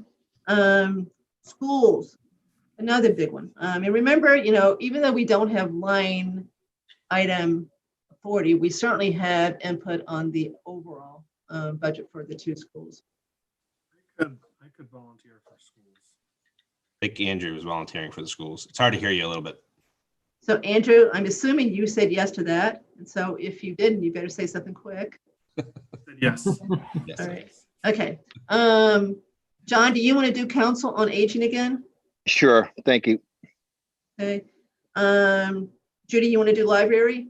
Yeah, and I'll do youth and family. Okay, good. So where is Tim Martell? Tim, do you want to do MIS? Yep. Okay, so that leaves us with treasurer, accounting, BOS, facilities, and EDC. So I will do treasurer, accounting, BOS. I'll do Kathy, facilities. I'll do facilities unless someone wants it. Okay. All right. And John, when you do facilities, you need to look really closely at the utility budget. Second that. Okay. Yep. So, okay. Last one is Claire's favorite, EDC. I can do EDC. That's a pretty easy one. Okay. So we got all those covered. Kathy, would you prefer to do facilities, given that it seems like you have a preview of one of the main issues, which I do not? You don't remember town meeting where Al Hamilton moved to reduce that budget? And, Oh, yeah. And then we yeah. also did a reserve fund transfer for that budget. So Yeah, it just okay, needs to yeah. be looked at closely. So I'm happy to do it. I mean, you can do it too. We just got to make sure that we understand what the budget is based on. It's based on the right building. Understood. Okay. I could do that. Okay. All right. So we got that done. Everybody got one, right? I didn't leave anybody out, right? And yeah, Andrew Pfaff's got plenty. Okay. Now, reserve fund. I think Tim only got one, and I thought I heard him asking for more. But he's Yeah, got John. Sure. Thanks, man. And if anybody ends up with another one, we'll add it. But that's at least, this is the guts of the budget here. And of course, several things, there's not much we can do about it. We can't do anything about benefits. We should look at the benefits computation, make sure the town's doing what they should do to minimize the cost, but there's not much else we can do on that one. Okay, reserve fund. At the July 15th meeting, we had agreed we were going to write a letter to the BOS, basically letting them know that going forward, for us to approve a reserve fund transfer, we want to know about it ahead of time. We don't want it given to us after a decision's been made and the money's been spent, and just assume we're going to rubber stamp it. I had intended to include the blurb about the reserve fund with the memo that was going to go out about the budget, but since we're not going to do that anymore, then we probably should go back to our original plan, which is just write a separate letter. It's a quick letter, basically letting BOS know how we feel about finding out about things after the fact that we should have been told about up front, so we can weigh in on the decision. And of course, we're going back to the car for the building inspector, which is where we had our big bugaboo. So anybody have a problem with now writing the letter that we agreed to write in June? I guess just a different spin on it. Why don't you just send it to the department heads and copy BOS? Because this budget actually falls under advisory's purview. Yeah. Okay, that's fine. There's like, I'll get you the listserv that I sent it for capital requests, Yep. but there's one that hits every department head. So given that there's some elected boards, obviously, that do not fall under the control of BOS. And that, Jason, it's actually a good idea, because it doesn't hurt to remind them too that they can't just use the reserve fund as a piggyback, right? And remind them for what it's for, so they don't just assume that they can come to us and get the money. We want them to, be strict about their budget, be disciplined about their budget, and not think that they've got a surefire fallback here. Okay. All right. Capital budget. As everyone knows, there is a capital planning committee now that has been formed since March, ad hoc. 3 of the advisory members are on it. So advisory is well represented on this committee. The capital planning committee has basically approved the capital budget recommendations for fiscal year 22 and has vetted them pretty extensively. So my proposal is that, unlike what we normally do, which is do the vetting ourselves on everything that's capital, is to basically take a look at the recommendation of CPC, and for the 4 members who aren't on CPC, give you a chance to ask any questions you want to. To the extent you're not satisfied with the answers from the 3 who are on it, then we can go further. But I'm not sure that we should spend duplicate time on this, because there's been so much time spent. I would think we'd want to leverage what's been spent and not necessarily do it again. Makes sense. So Judy, John, I'm in Tim, favor and- of,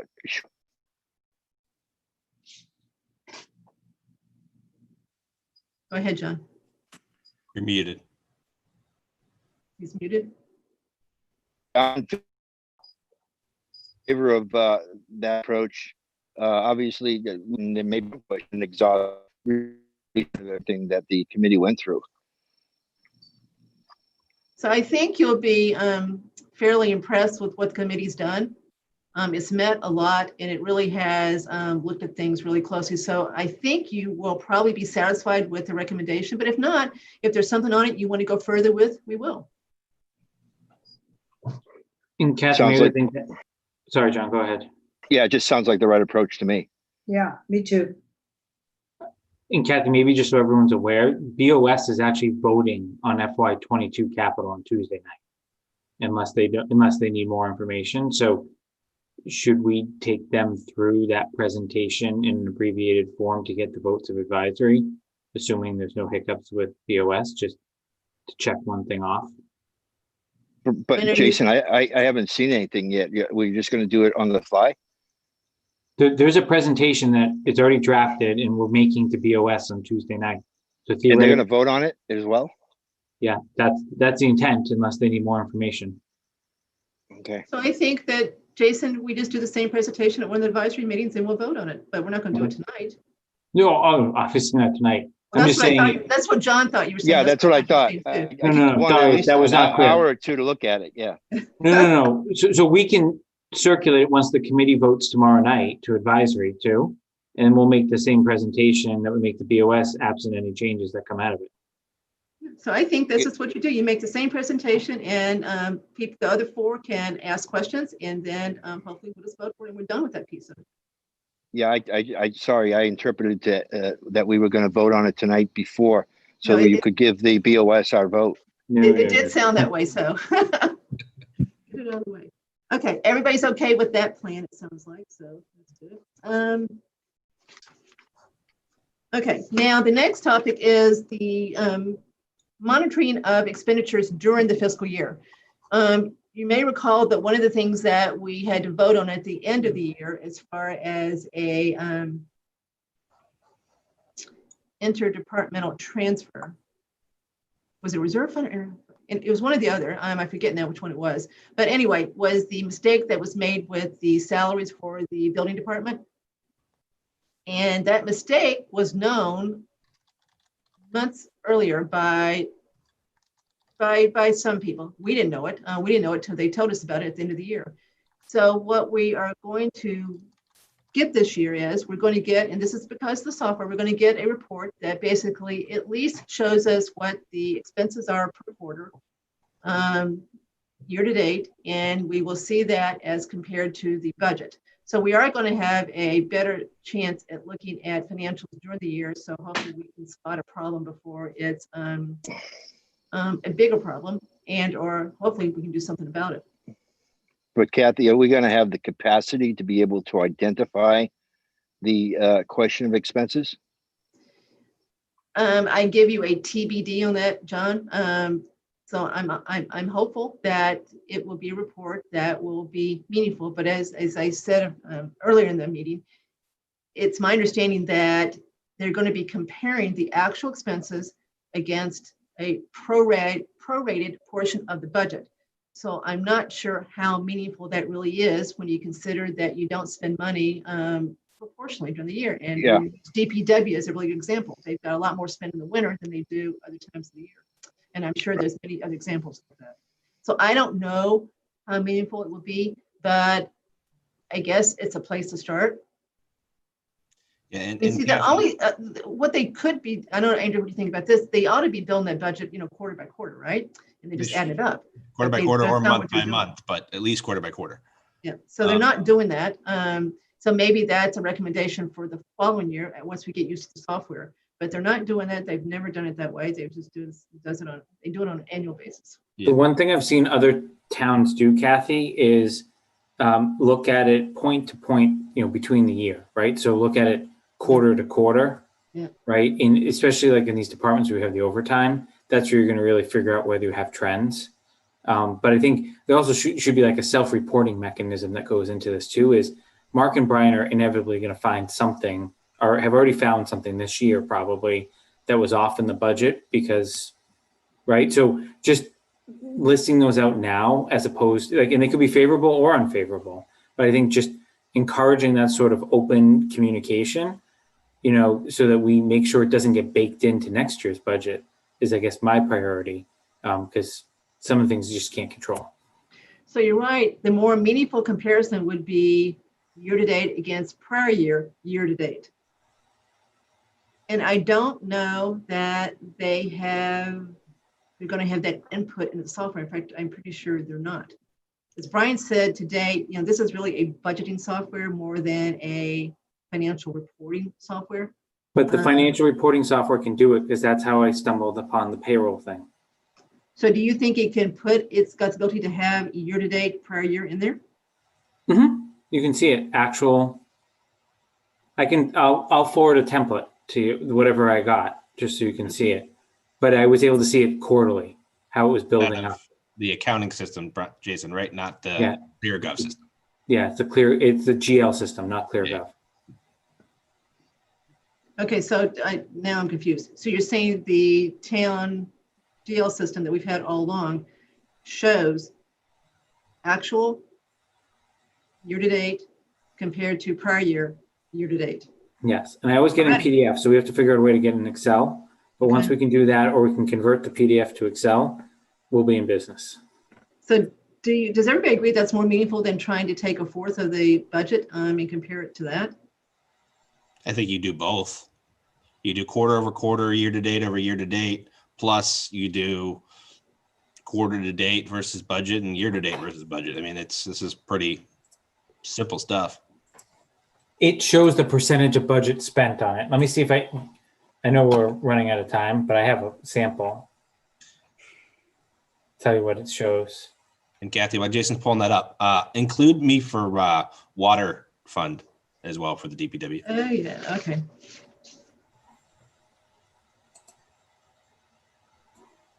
So you're just doing this part of DPW and you should. Exactly. Okay.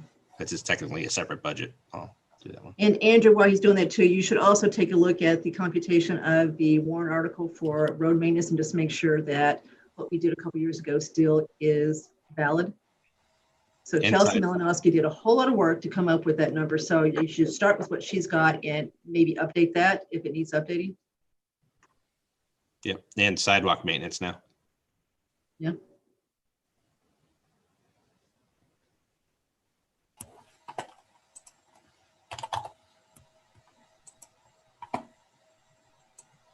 Okay, so I'm going to keep going while Jason's doing Yeah, that. keep going. Okay. Yeah, but Okay, so Yeah, we're almost done, everybody. We're not going to go too far over the 2 hours. to elaborate on your previous discussion about looking at the budget prior to the interdepartmental transfers, et cetera, they presented that on the last possible date that they could on 7/15, when the window is 2 months prior up to 7/15. So we should be instructing them that we want to see that as early in that interdepartmental transfer window as possible. Not just let's clean up the book after the books have closed. If we know a department's going to be over budget, let's talk about that prior. Okay, because we're running out of time, I'm going to push one more thing to next time, which is to talk about what we want to see, what we want to recommend as far as moving items from line to line. So I'm going to leave that for next week. Okay, so let's just talk about the calendar. So Yeah, People- Kathy, just before the calendar, you had sent an email a while ago, I guess to maybe us individually, about things advisory would like to address during the next year. And I know I responded to you with 4 or 5 issues. Is that something we're going to get to at some point, or is it just Yes. going to have to, is it going to have to ride the tails of the budget and then we get to it at some point? no, we're going to get to it, John, and I've got that for a future meeting. I'm not sure which one yet, but I've Okay, got it. thank you. Thank you. Okay. And we're doing some of that. I mean, the IT, that was part of it. That was one of the big things. So we're doing some of it, but yes, I've got a list of things to add to future meetings. And that's one of them, is to talk about our wish list on things we want to do besides budget work. Thank you. Okay. We just need to get this going. So this kind of took precedence. Okay. Review of calendar. So everything I'm going to read, we've already talked about except for one. I'm adding one. So we've already talked about November 4th, November 18th, December 2nd, and December 16th. I want to add November 11th, but someone's going to say to me that's Veterans Day, right? Correct. Okay. All right. So we can't do that one. Can we do possibly 11/12, which would be a Thursday? And Jason, I don't know if that's our school meeting night or not. Or let me the go back. previous Hang day, on. 11/10. Toggling screens here. 11:10. Yeah, either 11/10 or 11/12. That is an off week for the school. Okay. We do have regular capital on Monday night. Okay. All right. So we've got Tuesday and Thursday we could do. It just means we've got a lot of meetings. So can anyone not do 11/10, which is a Tuesday? I'm just checking to see if BOS is meeting that night.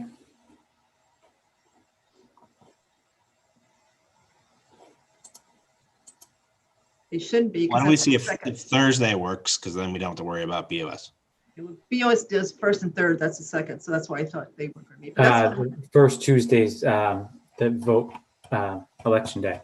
So I don't know what they're doing. So they'll do the second one probably. Okay. So how about the Thursday, November 12th. Works for me.